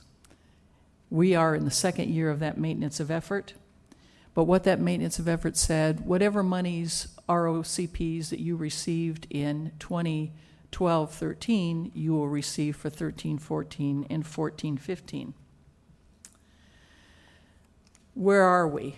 Our board passed a budget last June, just like you pass a budget for your district, and you have to show 2 years out, as you are well aware. Our budget shows 0 for 2 years out because the state has not addressed this issue. Legislation was introduced last year. It didn't go anywhere. The governor has basically said to school districts, I'm giving you money in the form of your local control funding formula. I'm also giving you school districts what we call an augmentation grant, which is about 2.6% of your base grant. And if you want to fund career tech ed, you figure it out. Well, there are obviously a lot of problems with that. Discussions are still going on at the state level. As a matter of fact, I'm going to Sacramento again tomorrow to meet with the Department of Finance because they know there's a problem. They know that what's happening throughout the state, not only with our center and our funding being in jeopardy, not having any funding after June 30th, but this collapse, if you will, of a very successful delivery model for career technical education in California is starting to happen, and people are starting to realize up and down the state that after June, there is no funding. So I thought it would be interesting, and you might be interested, what does SoCal Rock mean to students from Palos Verdes Peninsula Unified School District? Each one of our participating school districts, we assign a career guidance specialist, and Pat Morrow, who's been with SoCal Rock for a long, long time, is here tonight, and she loves PV schools, and she loves working with, I mean, you have incredible students, as you well know, and she loves working with students on their career plans. And so students who come to the center and participate meet with the career guidance specialist. They talk about their career aspirations, and through those dialogues and discussions, they themselves, as students, talk about their pathway and what they want to participate in while they're in high school in terms of career tech ed. So that is one service that's provided. Opportunities for all high school students to participate in sequentially linked career tech ed programs at the center. 10 years ago, when I came to SoCal Rock, I like to say we were under the old wood shop, metal shop, auto shop model for some kids. And we changed that because back in 2008, the number of students from your district who participated at the center was about 70. And in just a few moments, I'll show you how that has steadily increased over the years. But it increased because we said career tech ed is important for all students. And we have to see what it is our students are interested in, and it's incumbent upon us to provide those kinds of programs to prepare them for their career pathways. Opportunities for your transition students. We offer programs in the morning at the center, and you have probably, on the average, I would say 12 to 15 transition students a year who come over in the morning, and they're taking classes that provide job training skills for them. Two very, very, I guess, popular classes, if you will. One is our hotel restaurant program. We have a very successful partnership with the Marriott at LAX, where students are trained and they go out and they're able to work in that industry as an externship. Many of them are offered positions.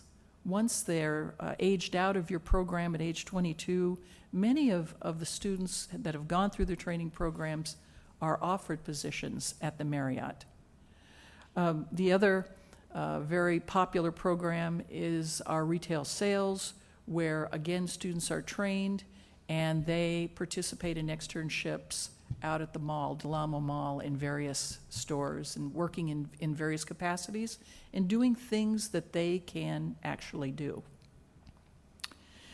SoCal Rock offers transportation to your high school students to and from the high school campuses, not only Peninsula and Palos Verdes, but also Rancho Del Rey. Del Mar, excuse me. Many of our programs at the center that your students participate in the afternoon, in the late afternoon, and in the evening offer externships. SoCal Rock has over 250 business affiliates throughout the South Bay.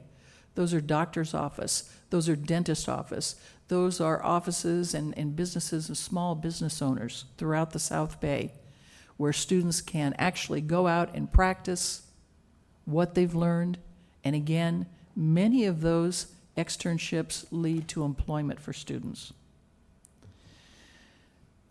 As a member of the JPA, one thing that we did about 6 years ago was that we took a portion of the SoCal Rock budget and we looked at each one of our participating school districts. We developed a formula and we put resources out into your districts. And those resources are in the form of dollars. And those dollars can be used by your districts to help support existing career tech ed programs that you have on your campuses.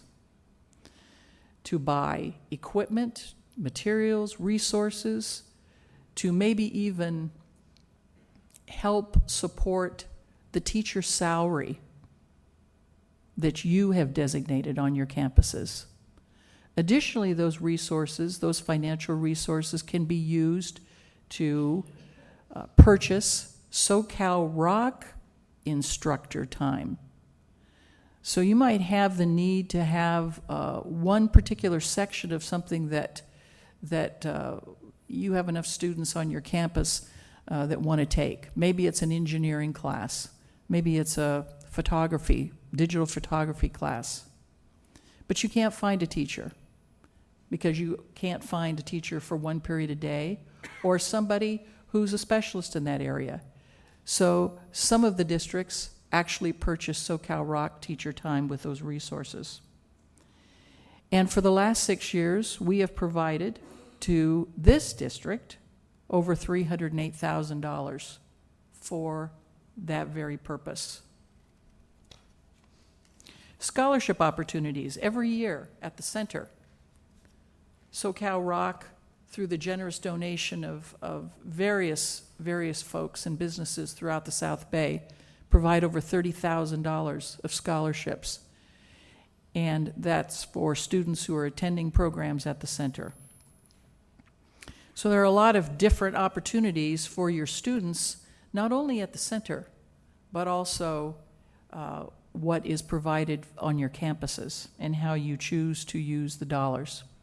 In the packet, I've put for you a little memo that I send out to each superintendent every year, telling them what the funding formula is for your campus, and I know you understand that, and you've probably seen it before, and then the instructors that they would like us to provide and the cost of those instructors. You also have in your packet a 4-year overview of what enrollments from all the JPA districts, but specifically from your district, have looked like. And this is where I want to go back to 2008, when you had about 70 students participating in programs at the center. But if you look, in 2010-11, that number was 113 from your district. In 2011-12, it increased to 172. In 2012-13, it went to 217, and last year it was 155. So every year it fluctuates. It fluctuates because students are different, their needs are different, their programs, the things that they want to take are different. But overall, every year, these numbers have been increasing for Palos Verdes. Can I ask you a question yes. about that? I mean, first, I emphasize these are the people, our students are going to the center. Correct. As opposed to, we have lots of students that are on our campuses that are getting a SoCal Rock teacher or subsidized out of that $300,000. Can you give me a sense of what, if you say you have a student from 113 students, is that 113 students taking one class? Is it, I mean... It's done differently. And it's done by semester and it's done by seat time, correct? Yes, every class taken is a new enrollment, is an enrollment. And so it may be that within those numbers you have students who are taking a class for a semester. Our classes generally run 4 days a week, 3 hours a day. And so conceivably a student can complete what would be for you a 180-hour class on your campus. For us, it's about a 212-hour. They can complete that class in a semester. So they can get a year's class in one semester through the block. But this is not like a full-time equivalent number or something like that. It's not trying to take and normalize to make it to a full. It's just it's a raw number of the number of students that took one class, several classes, one semester, exactly. a whole year, whatever. Exactly. And so for the second semester, the spring semester, right now you have 113 students at the center, and the second semester enrollments are just beginning. So Generally, they're higher the second semester. they are. So this number that you're using for historical years, would that have been the greater of the 2 semesters? No, Or that is would that be the total for the accumulative? year. You add That the would 2 be the total for semesters So the the other together. question I have is the adult, is that, when you say adult here, is that also include in these numbers? It says adult and out-of-district enrollment numbers. So is that adults that live within our PVPUSD, or these strict? No, the numbers that are in the bar graph are just high school students. The numbers down below, adults and out-of-district, are those numbers that you see that are not part of the bar graph. So you're giving us just a perspective as to the total number of people served, basically, by Correct. giving that number. And just for clarification, adults who come to the center pay a fee for the classes. And in 2007-08, which was the last year that the state calculated ADA for the ROCPs, they froze the funding at those levels. Adults generated approximately $3.5 million of our entire budget. So that's a good thing, because that helps offer more programs that high school students can take advantage of. The 3.5, did you use that in historical terms, or is that currently? That's current. That's current. And the last page that I thought you'd be interested in is the current enrollment of PV students and the courses that they're taking. And as you can see, there are a variety of courses in a variety of areas, from aerospace engineering to biomed to dental assisting to principles of law and business, American Sign Language, welding, goes on and on and on. But it gives you an idea of what your students are taking at the center.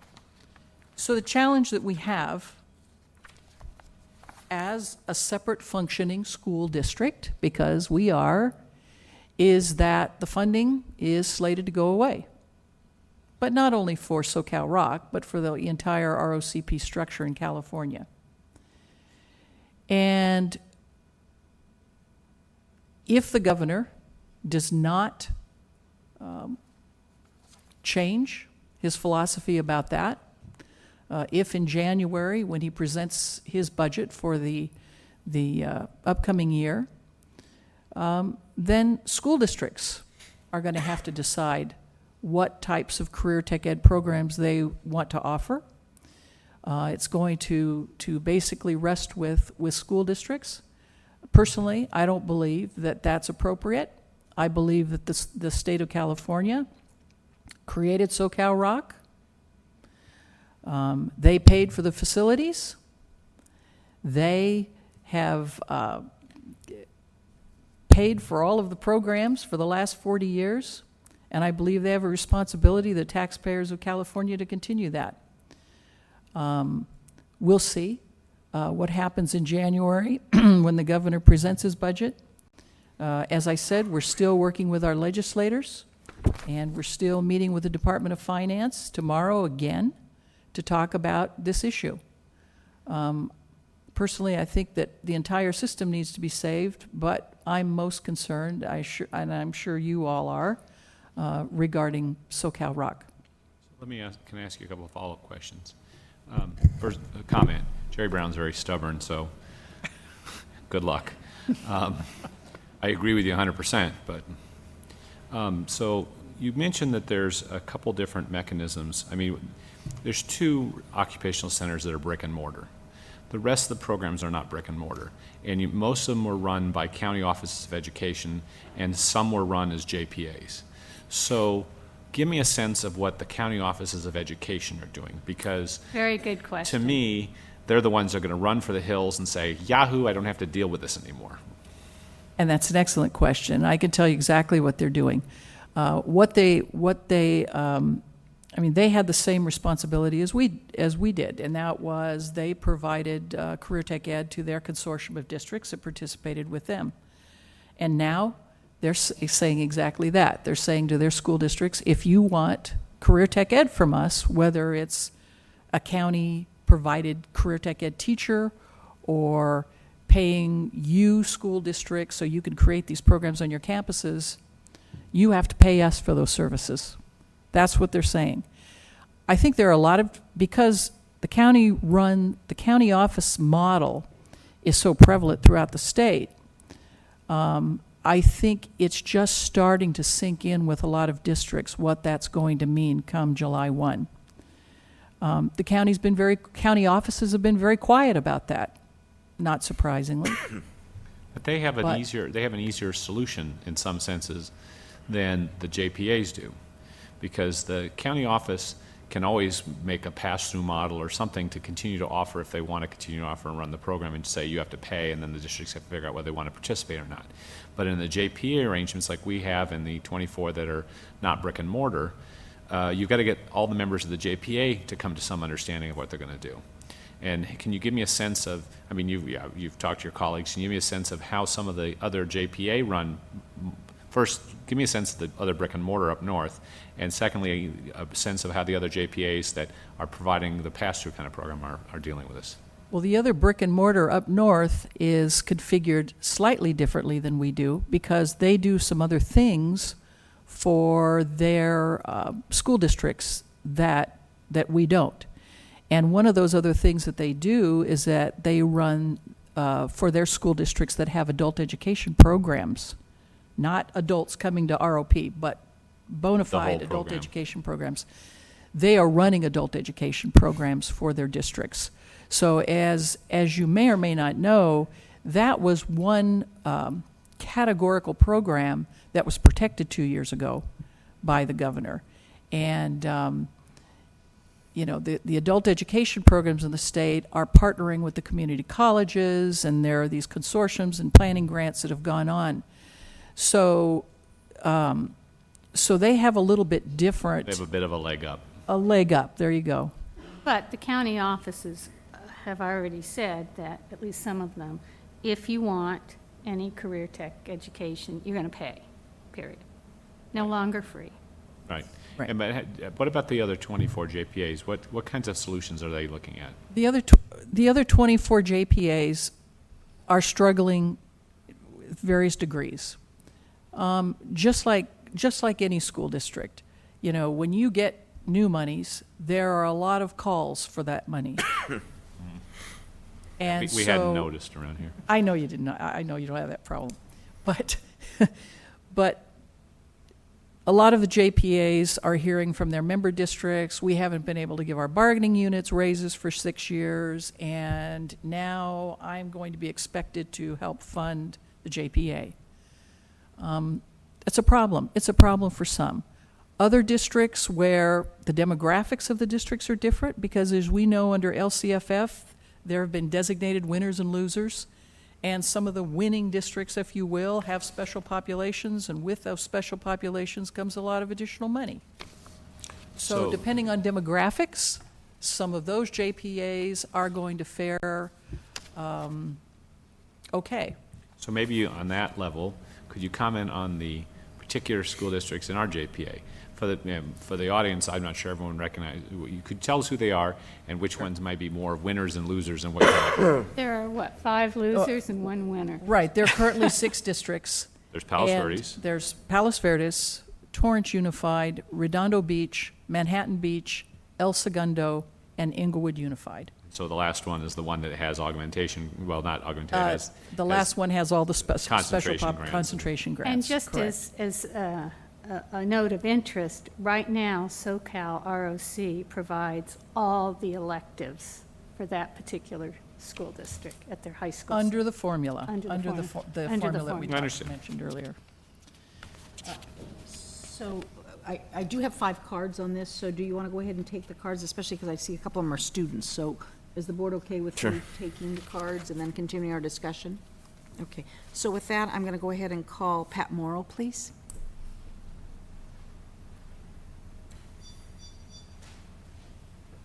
Thank you, Dr. Lamont. Board members, thank you for having us and taking your time. I am the Career Guidance Specialist for Palos Verdes. Peninsula, and Rancho Del Mar. Just to tell you a little bit what I do, and then we'll get to our students. I am on your campuses for 1st through 4th, 1 day a week. I work very, very closely with the counselors. We built wonderful relationships. I realized early on when I took the districts that they were very overloaded. They had many, many things to do, and it was difficult for them to know what we did, what everything about SoCal Rock was about. So we came together and I said, this is how we'll fix it. I'll have a clipboard. I need to see every single student one-on-one to do a career pathway, which the students will tell you. And they said, hallelujah, sign up to see Miss Morrow, sign up to see Scrock Lady with the big hair. And that was what they did. So it has worked out so well because the students know what day I'm there. We make announcements at the school. I do presentations to the PTA, to the career day, to the classrooms.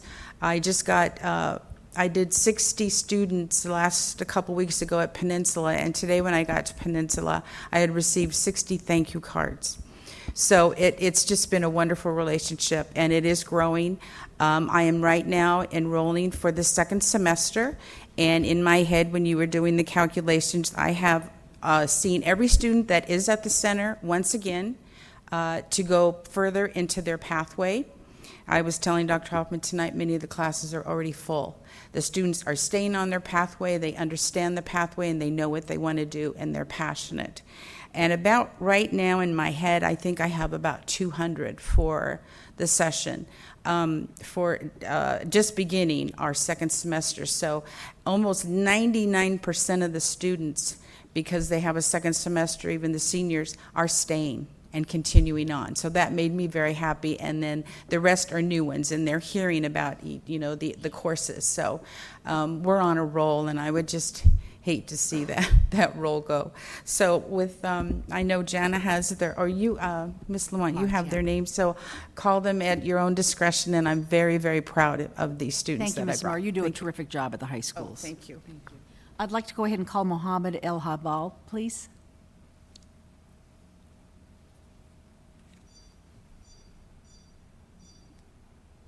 First off, I want to say thank you for you guys for having me here.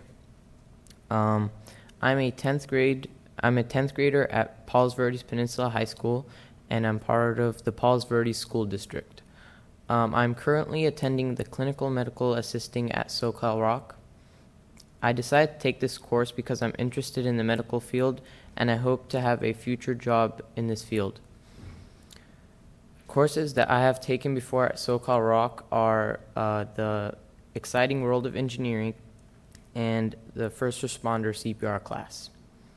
My career pathway is medical. Other courses that I am interested in taking are the EMT course and the anatomy class that they offer. In my medical assisting class, I learned how medical assistants perform in the doctor's office and procedures that they have to do or operate in their job. My future plans are to go to a university and graduate with degrees in neuroscience and eventually want to become a neurosurgeon. I really enjoy going to SoCal Rock because I learn with hands-on experiences and I become much more knowledgeable in the topic that matters to me and that I enjoy. And it would be a real tragedy for me not to be able to go to these classes anymore. Thank you. Thank you, Mohammed. Ariel Barnett, please.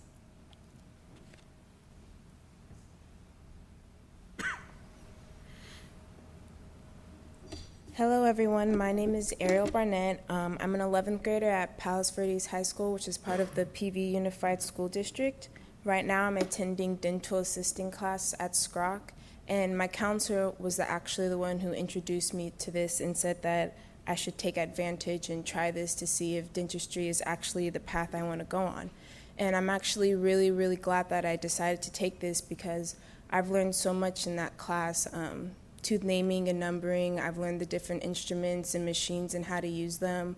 We're always learning different terms each and every week and important people who have contributed into dentistry. Next semester, I'm planning on taking pharmacy tech and emergency response. And next year, when I'm a senior, I'm planning on continued dentistry and taking my next class. My plan in the future is to, when I get my certificate for dental assisting, is to get a job for that and continue on and go into dental hygiene. And I'm really glad that I took this class because I feel like I have a greater advantage when I get to college because I'll know all the basic stuff of dentistry. Thank you. Parker Reedman, please.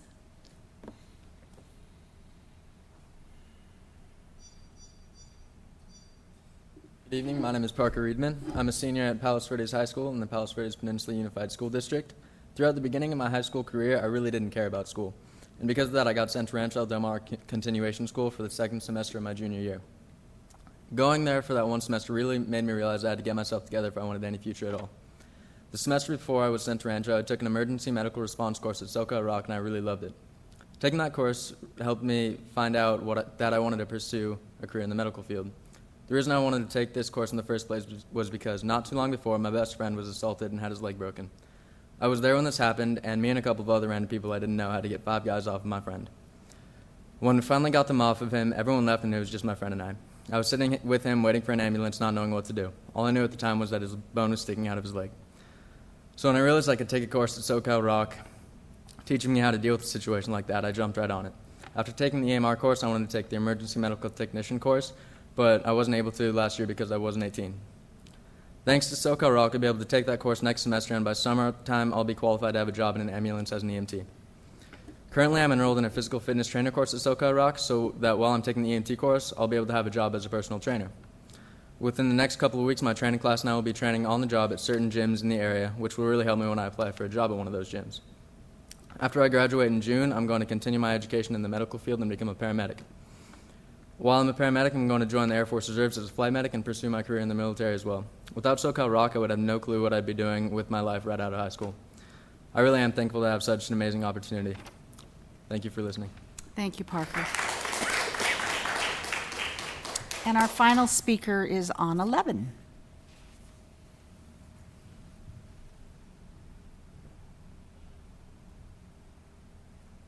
Good evening, board members. Thank you so much for allowing us to speak. As you know, I'm a parent of 3 graduates of the Palos Verdes Unified School District. Very proud of the education that they received while my boys were here. But tonight I'm speaking as an instructor from SoCal ROC. For the past 4 years, this is my beginning of my 4th year, I've been an instructor in the healthcare sector pathways. Fundamentals of nursing, medical assisting. Currently, I'm teaching a class in certified nursing assisting, also in the Project Lead the Way, biomedical science field, and human body systems. I think what I really can see, there's a couple of my former students that were here tonight, Sierra Barnett and Mohammed's sister Aya were in my classes before. I think one of the truly valuable aspects of career technical education is that it gives our students, especially in Palos Verdes, options. It gives them options and a little bit of a heads up or a leg up when they get into whatever career pathway they choose to do in their future. And many of us don't really understand that at 16, 17, 18-year-old students, is this what we're going to be doing for the rest of our life? Being a doctor, being a nurse, being a dentist sounds great, but when you're actually taking a course in it and you can see what that course or what that career pathway is going to look like, it gives you options and experience. I was fortunate to have in one of my medical assisting courses last semester in the evening, an 18-year-old student from Palos Verdes, enthusiastic, full of life. She had applied to 3 different baccalaureate nursing programs while she was in my class. Because she was 18, she was able to do injections and also venipunctures. While she was in my class, she was accepted to Arizona State University for their BSN program. And I asked her, I said, well, you know, you're going to be in the nursing program, you're scheduled for orientation first part of June. Why is it so important for you to finish the medical assisting class? She says, because when I get to nursing school and they want me to do my clinical procedures, I already know how to do injections. I can do venipunctures, and think of how much confidence I'm going to have when I get to clinical. So for me, that was it. I was trained well as a PTA mom by the teachers that my children had, and I guess that was my teaching moment. So please consider SoCal Rock and for the experience that our children get. Thank you so much. Thank you, Anna. So I'm going to go ahead and ask fellow board members what other types of questions they have, because I'm sure I they had one question. You had mentioned that the finance department recognizes that this is a problem. What does that look like? Is it like, yeah, that's a problem, the governor's not supporting it, or is it something more significant in terms of any solutions at all? Well, we met with the finance department and the governor's assistant on education in August. We were joined by the other center, and at that time they said the same thing. We recognize there's a problem. There are going to be a lot more discussions occurring in the fall. So here we are in the fall, and tomorrow we are meeting with the Department of Finance solely to talk about SoCal Rock. Nobody else, SoCal Rock. We're hoping that they have some solutions. I mean, we all know that the state budget is flush with money right now, and that $7.5 million, which is our current state allocation, is not a lot of money to the state to continue to fund a model program. The state has recognized that SoCal Rock is a model program. Through all the discussions and all of the legislative hearings, that was brought up time and time again. It's the model. It was brought up by the state superintendent who visited a year ago. This is something that we can't look at closing, we need to look at cloning. So there is a recognition in the state of California that what's happening at SoCal Rock is the model that they actually want for career tech ed. So we'll keep our fingers crossed tomorrow, and hopefully you'll all send your good wishes with me that the Department of Finance will come forward with some funding for us. So let's now talk about what happens in the minute chance that they don't. Right. We've managed the SoCal Rock budget very, very effectively for the last 10 years. We have reduced staff through attrition, through retirement incentive programs. We have managed the reserve so that, understanding that at any time the state could pull the plug on the funding.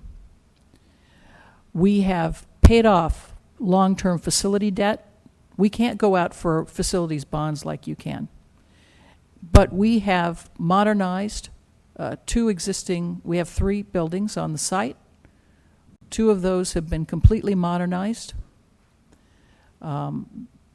Those dollars, part of those dollars came from a state grant for facility modernization, but the rest, we had to generate the funds to pay for those. And we've paid off the long-term facilities debt. So we have no outstanding long-term financial obligations. We also have a sufficient reserve at this point that if all else fails and every school district in the JPA says we can't do anything, that could be a possibility. We have to drop out, we don't have the monies, that we can manage the center next year for your students to participate in 1 year, and then unless something else changes, then SoCal Rock, at the end of the 2015-16 year, would have to close its doors. So there's your answer to the question. We are actively out there looking for other avenues of funding. But as you know, in a school district, you can't operate your school district on grants and soft funding. It just doesn't work. You have to have a dedicated funding source, and that's the message that we continue to take to Sacramento, to say, you know, you created this, You can't just turn your back on it now and walk away from it. So we're going to keep fighting until there's no fight left in us, or until they say to us, we don't want to see you anymore, we don't want to hear from you anymore. So obviously the other option is that the members of the JPA come to some understanding. So maybe you can talk a bit about that. Currently, we have a committee that is meeting that is comprised of representatives from each of the school districts, 3 members of the SoCal Rock Board, myself, and our deputy superintendent, to look at some funding solutions. But I have to be honest with you. The funding solutions that are being looked at right now are short-term funding solutions. They're not anything that is long-term in nature, because the amount of money that we're talking about is pretty significant to expect 6 school districts of various sizes. Yeah, because that's the other big yeah. challenge, is you have a huge divergence in the size of the districts. Exactly. So those are short-term solutions. And those short-term solutions that the committee is currently looking at also include the use of our reserve. Well, when the reserve is depleted, obviously, we're right back where we started. So 3 scenarios that were sent to you that have been put out there were put out there solely for the purpose of beginning the conversation, because each school district is having this conversation separately. And while there is a committee that's hoping to come up with some solutions, we've had one meeting, we're going to have another one tomorrow. You know, they haven't come up with, no one has come up with any different solutions than these short-term solutions that you see in front of you. And it's just the way it is. So I have a question about, I mean, because clearly it looks like on these proposed, you know, again, they're just drafts, very much kind of drafts. But it looks like they're at very much of a reduced programming. Am I assuming that? I mean, you're not talking about offering the same number of courses that you are now. Well, I think that if we were forced into just operating off our reserve next year at the center, we feel very confident that we will be able to meet the needs of our JPA high school students. So what's your overall operating budget right now that you're doing, your annual one? The state revenues are $7.5 million, and then we have additional revenues in the form of adult fees. 3.5. No, said. 900,000. The 3.5 is part of the state revenues. Oh, okay. That So the- 7.5 includes the 3.5 that we receive for adults from the state. Okay, thank you for clarifying that, because I thought that was generated from the adults' fees. No, the adult fees are the adult fees obviously fluctuate too from year to year, but for the last 2 years, well, last year it was a little over 900,000. The year before it was about 875,000. So you're operating, and so, so you're spending approximately $8 million to run the program, $8 to $9 million. Our total budget with everything is a little over $9 million at this point. And so all the proposals that you've given us, at least just to look at, are closer to about $5 million, 4.5, and Correct. 4.1. Right. So I guess I made the assumption that's going to be reduced programming based on Well, pure dollars. what's not included, the 4.5 is what we anticipate will be our reserve plus our adult fees. So if Plus the pass-through from the Yes. various school districts. Plus, right. And No. Any of those scenarios that you have, the $4.5 million figure that you see is our reserve, our projected reserve at the end of this year, which we project to be somewhere in the range of $3.5, $3.8 million, and adult fees. Those basically are our funding sources. That doesn't jive Right. with the documents that we have in front of us. Well, no, but then you also have possible contributions from the participating JPA school districts. Yeah, but these numbers don't add up to that. It takes all of that to add up to that. So let me ask it maybe a little different way. Well, I think because you're looking at a 3-year plan on these scenarios. Okay. You're looking at using only a portion of our reserve over a 3-year period. Well, we're going to go. I'm going to let Larry. So I asked you because I'm not an expert on your budget. So the year in now, you have about $8.5 million in revenue, about $4 million basically sort of representing the high school kids, $3.5 million representing the adults grant, so that's the $7.5 million, and about $900,000 in adult fees. In adult fees, yes. Correct. So that $8.4 million, and you have a few other little things that add to be about $9 million. Right.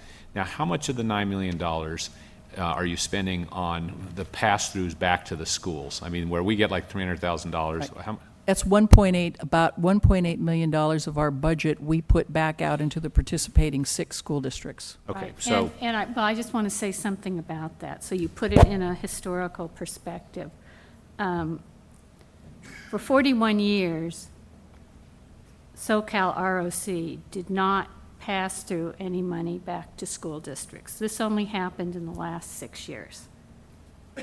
So this is a fairly recent phenomenon. And Okay. it was a clever thing to do because it allows you to offer a variety of different things on campus that when you have a concentrated number of kids, you don't have to come down to the center and use the resources that you have limited space. I mean, it's a smart thing. Well, that wasn't exactly why we did it. I'll tell you why we did it. When I first came to SoCal Rock in 2000, in the spring of 2005, there were approximately 2 districts in the JPA that had SoCal Rock resources out on the campuses. But the rest of the districts, including this one, didn't have any resources. And I asked the question, why those 2 districts and not others in the JPA? And I was told, well, that's the way they'd always done it. So we worked with, of course, the districts that didn't have representation. Those board members said to me, why aren't our districts getting any resources? That's when we put together a formula so that if we were going to put resources out in the school districts, it was done in an equitable fashion. That's exactly why we did it. Now, So the 2 were good negotiators, and the other 5 were sitting there on the missing the boat, basically. I wasn't there. I wasn't a part of it. I don't know why. You could read they that got into what the they history, got. I'm working back to the numbers. So you've got 9.0 minus 1.8, about $7.2 million in operating expenses. Now, of that $7.2 million, how much of that is operating the programs that you wouldn't necessarily carry forward if you're trying to operate a more reduced plan? Or are you anticipating that the $7.2 million you're spending in this current year would be what you'd spend to provide the same program next year? I'm assuming you're not going to have the augmentation grants. I'm taking that out of the equation because it makes no sense to do that if you're trying to live down. So give me a sense of what your operational costs would be next year to provide what you're doing this year. We can operate anything that within that $4.5 million if the districts, participating districts and our students want certain programs, those are going to be the programs that we offer. We'll have to prioritize, obviously. We're going to have to make cuts in personnel, obviously. We're going to have to reduce the amount of dollars that we put into equipment and supplies, obviously. We're going to have to make other reductions at the center as best we can to fit into that $4.5 million. If that's all we have to offer, or that's all we have to operate, then we will put a model together at the center to make that happen. And as I said, at the end then of next year, if there are no contributions coming from the JPA districts, then the center closes its doors unless the governor changes his mind and some other things happen. Okay, and then, to bring it to, I think, where you were trying to go with this, is that in looking at these options of A, B, and C, that can you walk me through just kind of understanding how they work, or when I'm looking at these numbers, kind of tell me what the numbers mean. Well, let's look at option A. Let's just start with option A. And let's start with the SoCal Rock columns first. That $900,000 we project would be our adult fees for that year. One thing that's happened this year is that this is the second year that the state is going to be awarding Career Pathways Trust Grants. Last year, SoCal Rock was not eligible to apply as an LEA. This year, they changed that, so now we are eligible to apply for an LEA. We're going to write a grant, and we would hope that our participating districts would want to be partners in that grant. That will certainly strengthen our application. But let's say that we were successful, and we got a $600,000 Pathways Trust Grant. As you know, those monies are not received all in the first year. They're received over a 3-year period. So we built in $200,000 for a Pathways Trust Grant. And then our current reserve, I said, was about 3.5. We project to be 3.5. So for this first year, we would use $1 million of that reserve. Now let's go back to the school districts, participating school districts. If you look at PV, it would be, this scenario would say, what is currently being passed through Palos Verdes, and it's a little over $400,000. So under this model, if the districts wanted to do that, they would pass through 50% of that current pass-through amount. So tell me what you mean by pass-through. Well, how we get our monies, and don't shoot the messenger, okay? Because well, it's arcane school finance. I'm just trying to understand it, that's all. ROCP funding has been very convoluted and misunderstood. But how the JPAs get their monies, unlike the county offices who get their monies directly from the state, we get ours passed through our participating districts. So for the amount of money that's passing through PV so that, to us. the 2.08 is basically the $4 million we were talking about before that you said was the kind of like, I want to say the high school component of the $7.5 million you were getting. Right. $3.5 million, okay, got it. Exactly. Got it. Okay, and yes, So- it goes through us and then we pass. So under that I see this stuff model- with Lydia and I'm never quite sure what I'm looking at. Now I get it. Okay. So under that model, that's what option A looks like. So you have to understand that the pass-through money has come through these 6 districts for 47 years. It merely passed through the school district. The school districts never spent a penny of it, and it went straight to the center. And this is what has kept part of the funding that has kept the center open for 47 years. Right, and so what this is basically doing is it's trying to come up with a mechanism Right. of how you allocate between the 6 school districts a fair way of making a $2 million contribution towards the operating budget. Right. And the next one is doing the same thing. Only- Plan B yeah. is doing the same thing, except for instead of using that as the mechanism, it's using 50% of the augmentation grant that the school district getting. Right. And which ends up with a different percentage between the districts and maybe ends up with a slightly different number coming in, but that's the methodology of it. And then the third one, just to skip ahead, is basically looking at seats and butts in seats Yes. and saying, Yes. I got to make this much of a contribution divided by the butts and seats over whatever period we're looking at, and that's how we come up with it. Yes, and the seat time one was an option that was recommended by one of the districts last year. They said, what would a seat time thing look like? So, we put together a seat time option. So let me ask one last question so I Okay. get the total picture. On the total line, you have 2079, 900, 200, the 4.179, the last number, that's basically the sum total of what you're hoping your revenue would be. What are you looking at now? I'm on option A, Option A, okay. total line. Mhm. If I total them, I assume if I total them all the way across from left to right, that last number, that 4.179, is the total anticipated revenue under this. From all those different sources, Yes. correct. Okay, that was where I was losing you, because I didn't understand where the reserve part came from. So the reserve part is the $1 million is carried through, is basically splitting your For 3 $3.5 million years. into 3 years. Okay, got it completely. And I then appreciate it. at the first meeting of this subcommittee, there was one school district, El Segundo, that's already had this conversation with its board. And their point of view was they wanted 100% of the augmentation grant to pass through to SoCal ROC because the augmentation grant originally was to be used for career technical education, and that would be an appropriate use of the money. So is it, That's a very expensive option for us. Right. Does that? It does, except I guess I was still going on the premise that there would be reduced programming over these next 3 years based on this proposed budget. Right. And Well, if that's the case, I guess I'm trying to figure out, where are we going to go with the analysis of which programs are maintained, how much they cost, how do you put your budget together based on that? Because frankly, I looked at where our kids are spread out. Mm-hmm.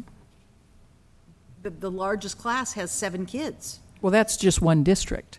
I understand. Right. I'm just looking at our district and figuring out where, Right. if you asked us, what are the priority programs? I couldn't tell you based on that, because they're spread out everywhere. We look at those programs every year, and how we determine which programs we offer at the center are really based on 3 criteria. One, we can't offer programs that don't meet industry need and industry trends. So that's one big indicator of what programs we will offer at the center. 2, obviously, is student interest. And 3, I threw in a third criteria, and the third criteria is what of our programs meet UC A through G requirements. And that's something that a lot of your students in particular ask when they come and take programs at the center. So to go back to what is going to be cut, we went over some of those things already, but the other thing that's not in here is that if you want to maintain SoCal Rock teachers on your campuses, just like if you were a part of a county office, you're going to have to pay for those. Yeah, that's a Those given are not regardless. I think we've talked about that. So when we look at building our budget every year, we look based on enrollments, and we do our enrollments early in the spring, just like you do. So we have a pretty good indication of what programs are going to fly, what aren't. We look at programs in terms of the cost. We look at programs, what can we find the teachers, the qualified teachers. I mean, we've been doing this now for a long, long time. So if we have to build a budget on $4.5 million, we're going to build a budget on $4.5 million. We're going to build programs on $4.5 million. Is it going to be all of the opportunities and experiences that your students have now under our full funding? Absolutely not. How could it be? How could it be? But if we're open for one more year, the center is going to offer as comprehensive a program as it possibly can. And you're comfortable that the $4.5 million program will be, I mean, you look at, you have the law of declining returns. I mean, you can build a wonderful stadium that holds 10,000 people for $10,000 a seat, or a 100,000 person stadium for $3,000 a seat. I mean, there's economies of scale. Right. So you're comfortable, having looked at enough of the numbers, that you could operate a program that you'd be proud of. I mean, it wouldn't be the best, but.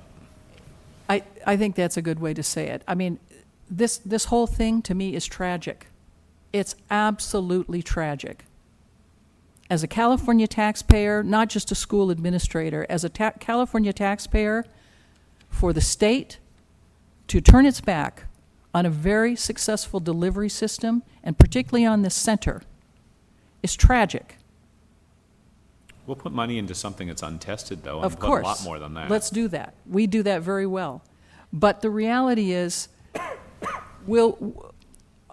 if we have to close our doors, we're not going to do so with programs that are at the center where that our students aren't getting the instruction and the opportunities, the quality instruction. If we can't afford to offer certain programs on that campus, and when I say afford, I mean providing the right instruction, providing the right materials and equipment, then we're not going to offer that program. And that's been our premise all along. If we can't afford to do it, we're not going to do it. But what we do well. Yeah, I don't think you'd have anything to argue with that. The other thing I think it's interesting in listening to the students talk about their experiences. Their experience, you can do, there's the positive experience, you take it so you can figure out if you want to do a particular thing in life or go to something further, but you also can take the program to decide that you don't want to do that. Right. I mean, sometimes that's the best method of all. I can remember I took an extension class in college on in accounting. That taught me right away, I never wanted to be an accountant. Right. So like, oh God. I mean, But, you know, every SoCal ROC board meeting, we have a student or two who comes and talks to us about their experiences, and that's why we're somewhat passionate about it. I think you need to be careful when you look at the enrollments by classes at the center, and you compare them to the high school enrollments, because you're dealing with apples and oranges here. Well, we're separating them. I mean, I totally can separate them You because know, they're very because different. our students have far more opportunities at the center to take a wider variety of classes. We do not duplicate the classes at the high schools. right. Those are different. Those are separate classes, and they're rather And narrow. John, could you remind us the number of FTEs we have at our high schools that are funded in this way? Well, we know we had at least 2 teachers at Peninsula that are offering 4 or 5 classes. I mean, they're offering Well, full they're schedules. SCROC teachers. They're Right. SoCal ROC They're teachers. Well, I'm passing. thinking of Hassan, isn't he? Well, he's one. He's a That's- SoCal ROC. ROC teacher. Yeah. So, well, John, while you're looking that up, can I ask another question, or unless you've got it? Okay. Tony, you have any other questions before I dive in here? And I do after you. Okay. Well, first of all, I want to say, you know, none of us, I mean, all of us know the quality of these programs. I mean, it pains us to be having this conversation, frankly. But I also will mention that I was, I think, the only one in the room that was on our Capital Convoy in April, meeting with many people. And all I can say is good luck tomorrow, but I wouldn't hold my breath, given the conversations Well, that you we need had. to- Sandy was there. Thank you, Sandy. Thank you for making, yes, you were part of the team. So I guess I just want to put a realistic spin on this, that we need to be thinking about the what-ifs. And that's, I think, part of our discussion tonight, Yeah. is to try to have the what-ifs. Could I add on to that? You can't accept, I want I'm to gonna go- talk about that's- community college. Okay, but Because most of the models Yeah. and most of the funding that they're looking at is throwing this career technical at the community colleges. So I guess my question is there an opportunity for us to, if we have to look at different alternatives, to try to bring our local community colleges into this picture? So, I think there are a lot of opportunities out there. You are absolutely right. The community colleges are the fair-haired children now. And all of the additional monies for career tech ed, as well as a lot of other things, have gone to the community college level. I think the committee, which has representatives from every of the school districts, some run adult ed programs, some are already in consortiums with community colleges. I think that's another possibility. I think that anybody is open to any solution that might be out there.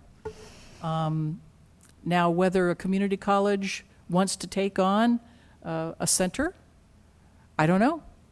But certainly, I think the committee is open to any type of solution. As I said before, and I want to just reiterate, these solutions and scenarios are short-term in nature. They are not the long-term. They are not what is going to keep SoCal Rock open. At some point, one of two things has to happen. Either the state is going to come up with a dedicated funding source, and Ms. Lamont, I'm right with you. I've been to Sacramento more times than I care to talk about in the last 3 years, with our legislators, with the Department of Finance, and I don't hold out for any miracle tomorrow. Although I'm not giving up 5 minutes short of the miracle, I refuse.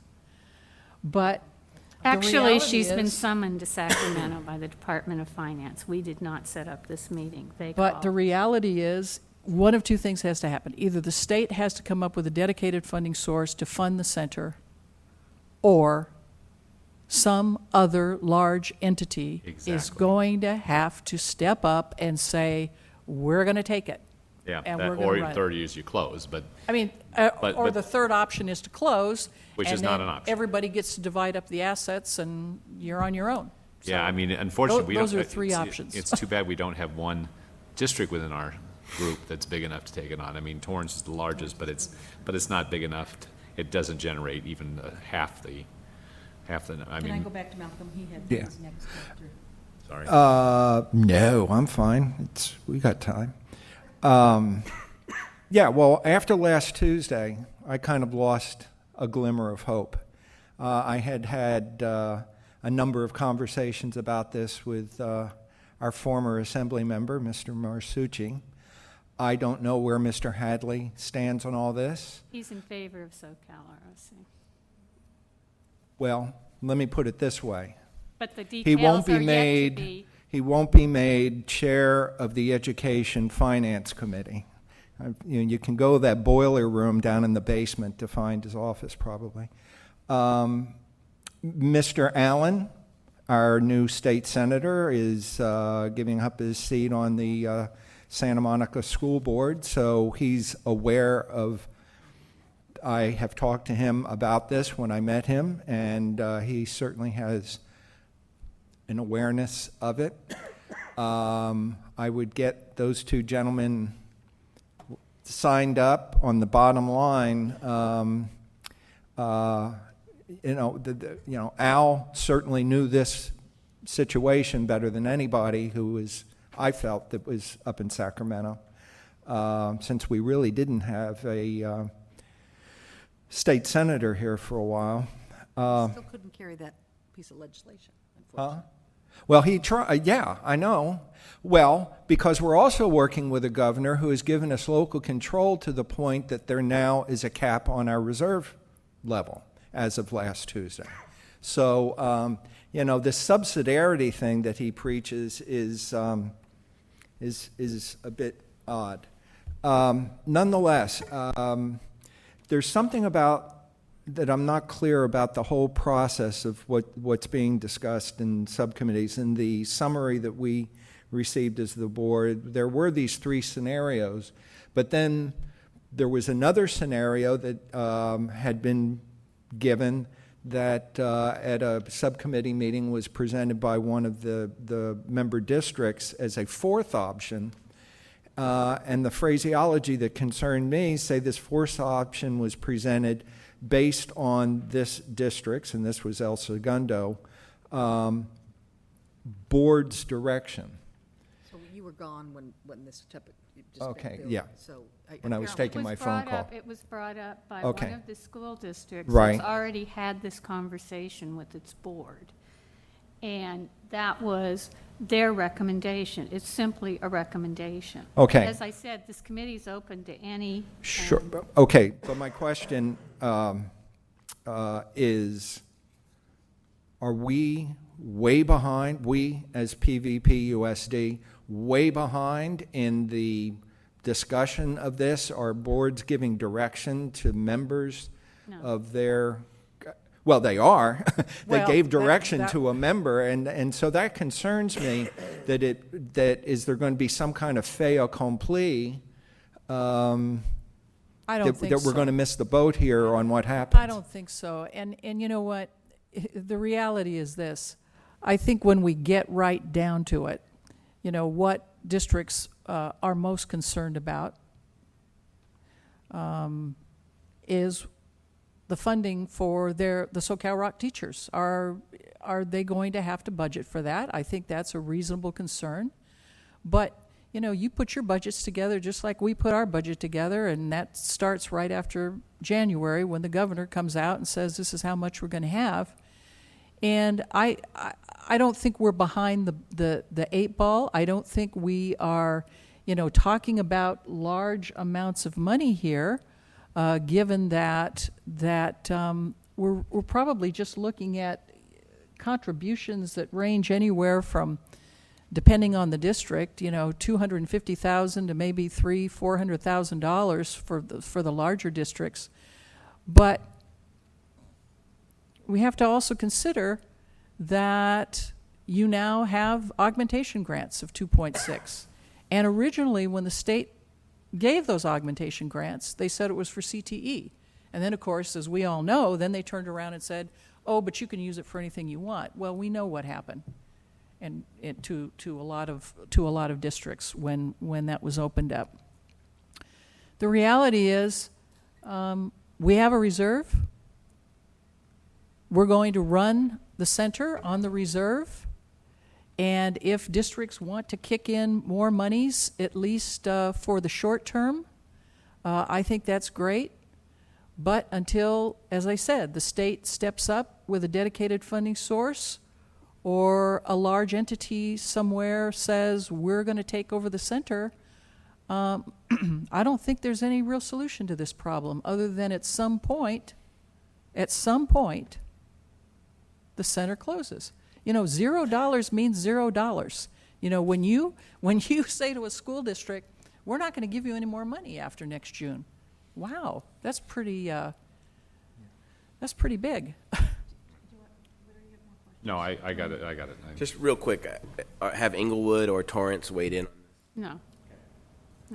So I want to ask staff, too, if there's any thoughts, questions that they want to bring to the board, bring to Dr. Hoffman. Just the only thing I would offer is that we have another subcommittee meeting tomorrow. Lydia and I both are attending.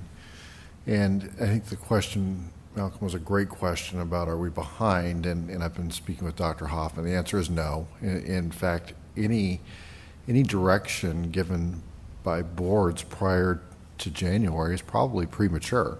I think that's a fair statement. So we're still in the process. This is one where the process, we truly have to let the process play out. So we don't have necessarily any timelines that we're following or deadlines. I mean, one question I have is that, you know, at some point we are operating as a JPA, so there's 6 districts. So at some point, there's got to be a decision-making time about whether you're in, whether out.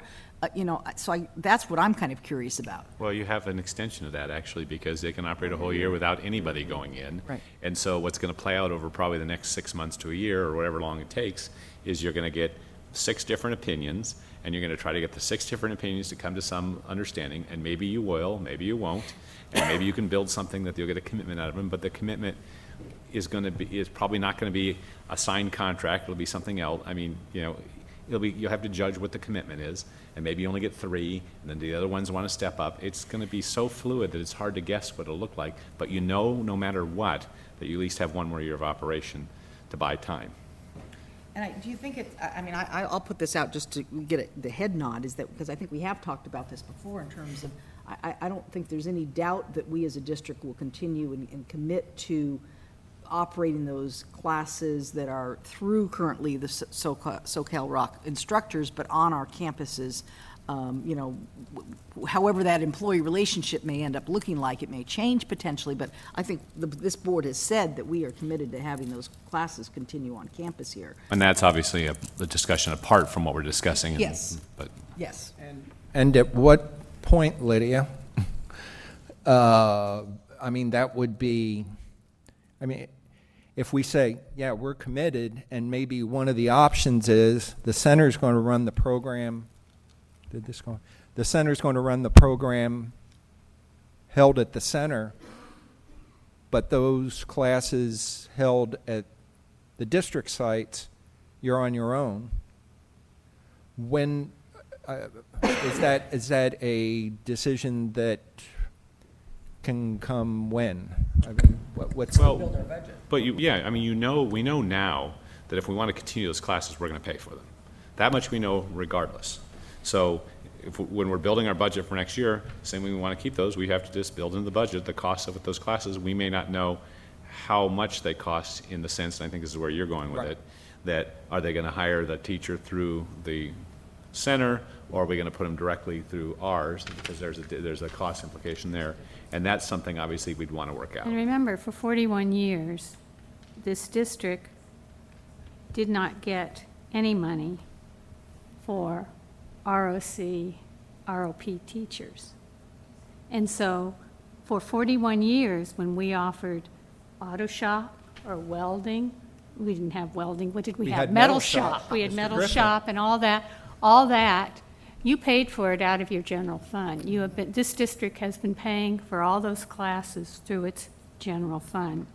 It's only in the last 6 years when you've gotten what's basically a rebate that you have been able to offset some of those costs. We have a number in.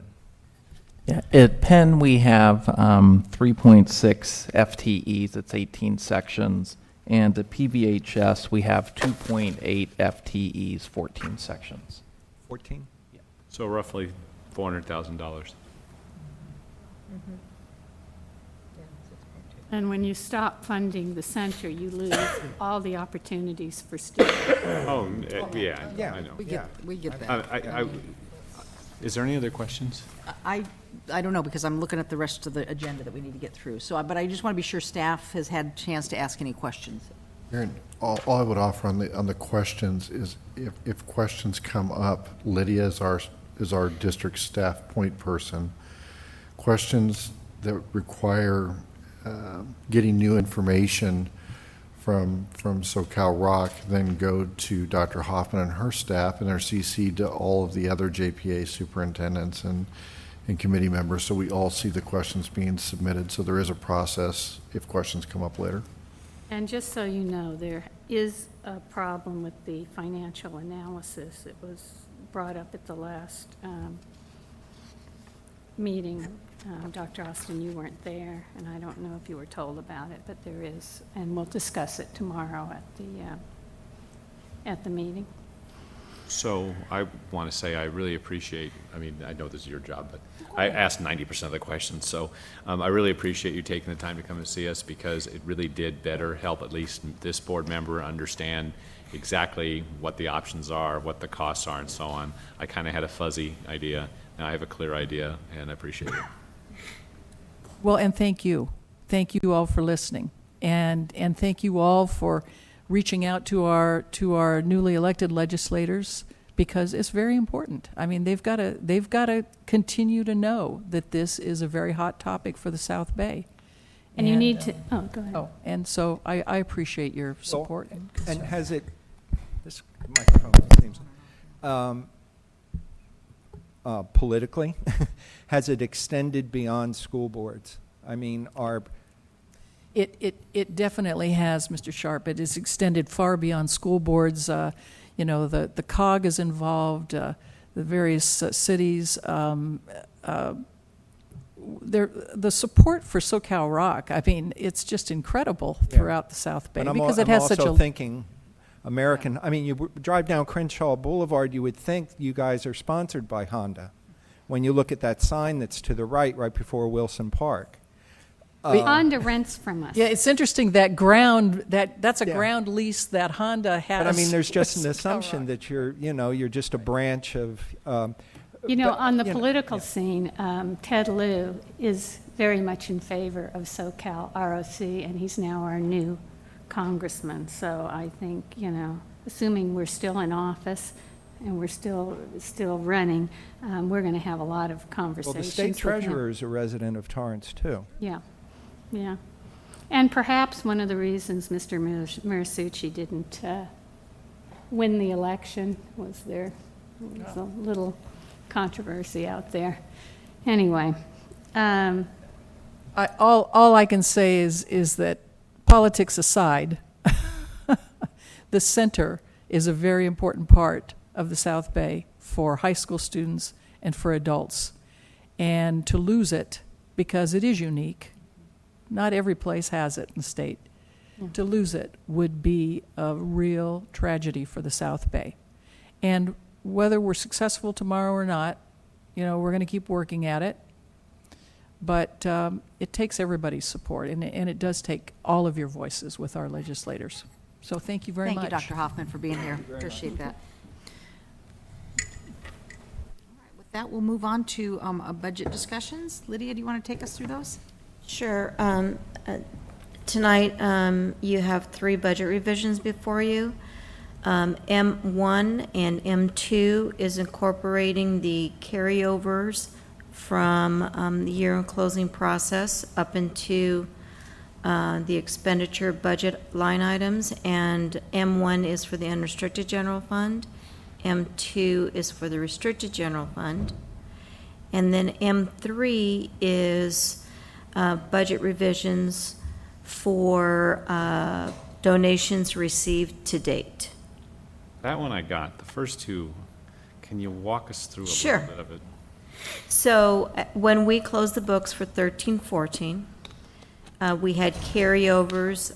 I'm sorry, I didn't bring my unaudited actuals, but we had carryovers in participation donations. We had carryovers in BITSA, restricted lottery. I am sorry, I'm drawing a blank. In total, there was 1.3 million in the unrestricted general fund. And so when you close the books, they just fall down into your ending fund balance. And then when we start the new year, once we've identified them, we move the monies up from the ending fund balance up into the expenditure line items. And they're specific for those programs.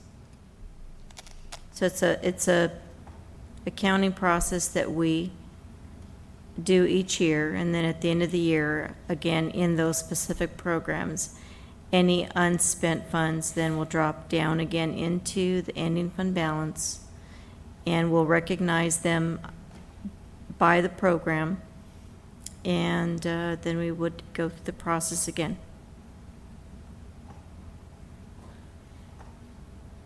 Are you developing a question, Larry? No, I mean, the part one was, I understood. The 1.38 million or whatever it was were numbers that our expenses were, we know we're going to spend this year, but because they were carryovers in last year's budget, instead of carrying them as a payable or a accrued liability or something like that, like a normal company would do it, we carry it as an asset, i.e. in part of our reserve, until we go spend it the next year. When we know we're going to spend it, we throw it back in the budget at that point. What I'm a little more confused about is on the restricted side, we had some increases in, a little bit of increase in revenue and a decrease in expenses. Correct. And maybe, I know that nets against The a 3.8. decrease in expenses is due to the Common Core state standards funding. When we had more budgeted in the expenditure line items than we actually spent in 13-14, therefore more drop down, and so we're moving it back up. Okay. All right, that makes sense. Do you want to take these individually, or can we take them as a group? Is there any reason we can't do it as a group? I think we can. So if there's no more questions, I would ask for a motion. I move approval of measures M1, 2, and 3. Okay, I have a motion and a second. All those in favor say aye. Aye. Aye. Anyone opposed? Okay. Move on to N1, Facilities Construction and Maintenance. N1 is the Facilities Construction Program Status Report, and it is presented as an information item. If anyone has any questions, I'll address them. There's very little change, very little activity right now. I don't think if there's anything on this report, but I do have one that I came across when I was going through some files. Did we ever circle back around to the field house and ask about the air circulation? We were waiting for a full season to take place to get Yes. feedback from the site. I actually did circle back around with Louis, and it would depend on the amount of dollars that we want to spend. Let me ask a question first. Is there still an issue with circulation in the field house? There what my is understanding was. circulation in the field house. Is it enough? Probably not. We weren't going to depending do on- anything because we wanted the site to try it, see how it worked.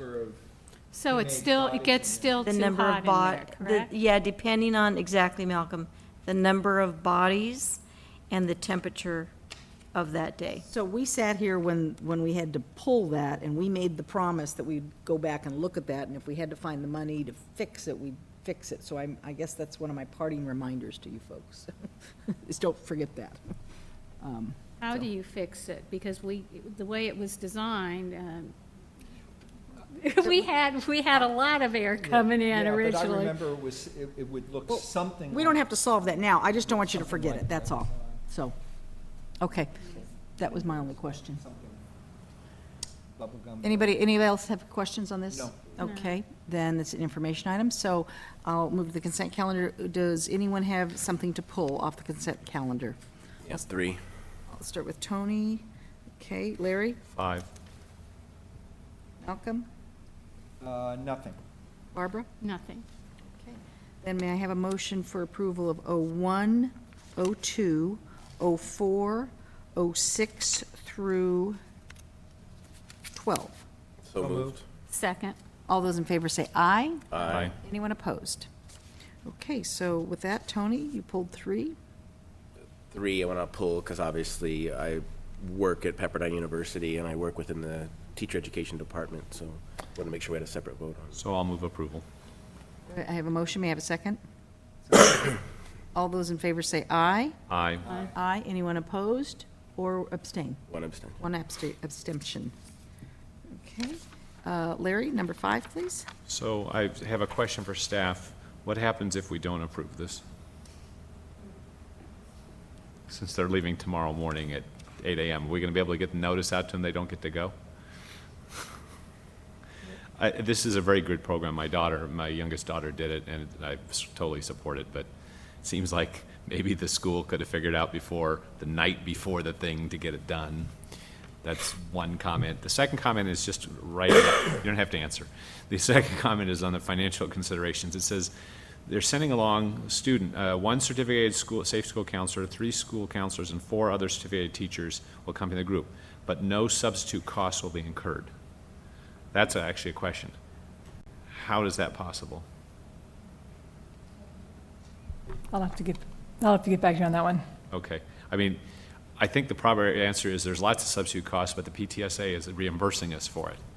So if that's the actual case, then just maybe it can be clearer the next time there's one of these to present it the right way. Actually, normally, if there was someone picking up the cost, that's what we're used to seeing. Well, it does say that. It does say all expenses for the traveling group will be paid by the PTSA. But then it goes on to say no substitute costs will be incurred, which is inconsistent. They used to say something about the substitute costs, is my point. So somewhere along the line, maybe we've lost that train of thought. Okay, so anyway, with that, I move approval. Okay. I have a motion to approve. May I have a second? Second. All those in favor say aye. Aye.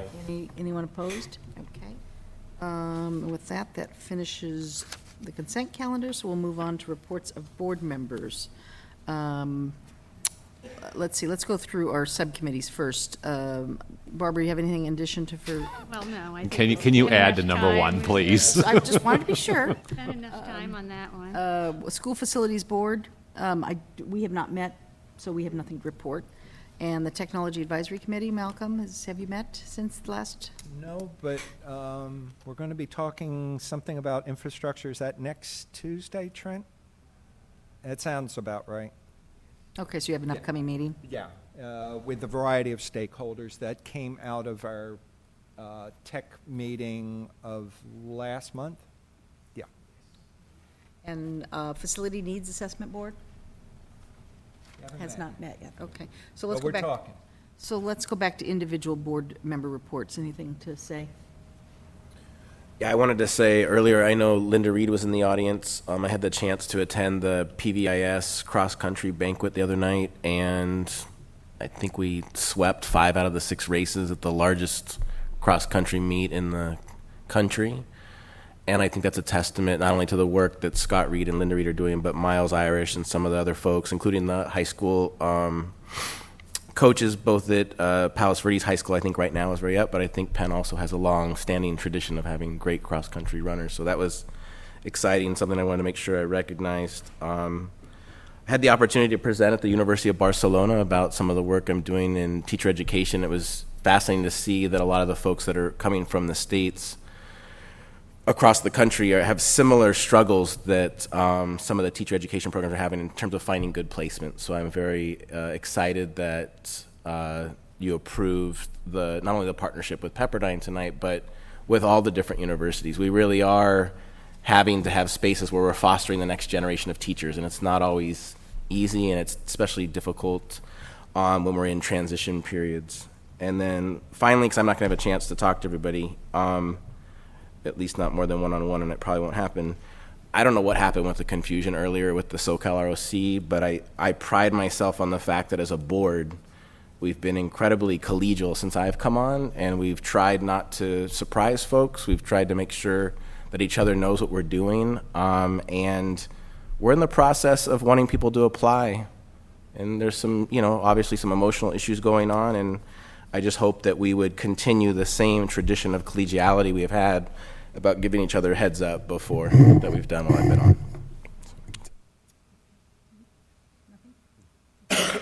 Barbara? Malcolm? I'm good. Okay, the only thing I have is that looks like we're going to try to add one more board meeting that first week of December, potentially December 4th, to try to get a couple pieces of business taken care of. And so as soon as Jana works with, and gets a quorum, we'll go ahead and post that and let everybody know when that board meeting will take place. But And that would be a special board meeting? I think it'll be a special board meeting, yeah, because, yes, it will be a special board meeting to do that. So with that, I will go ahead and adjourn the meeting at almost exactly 9:30, 9:31. You were talking about Thursday, December 4th. I'm going to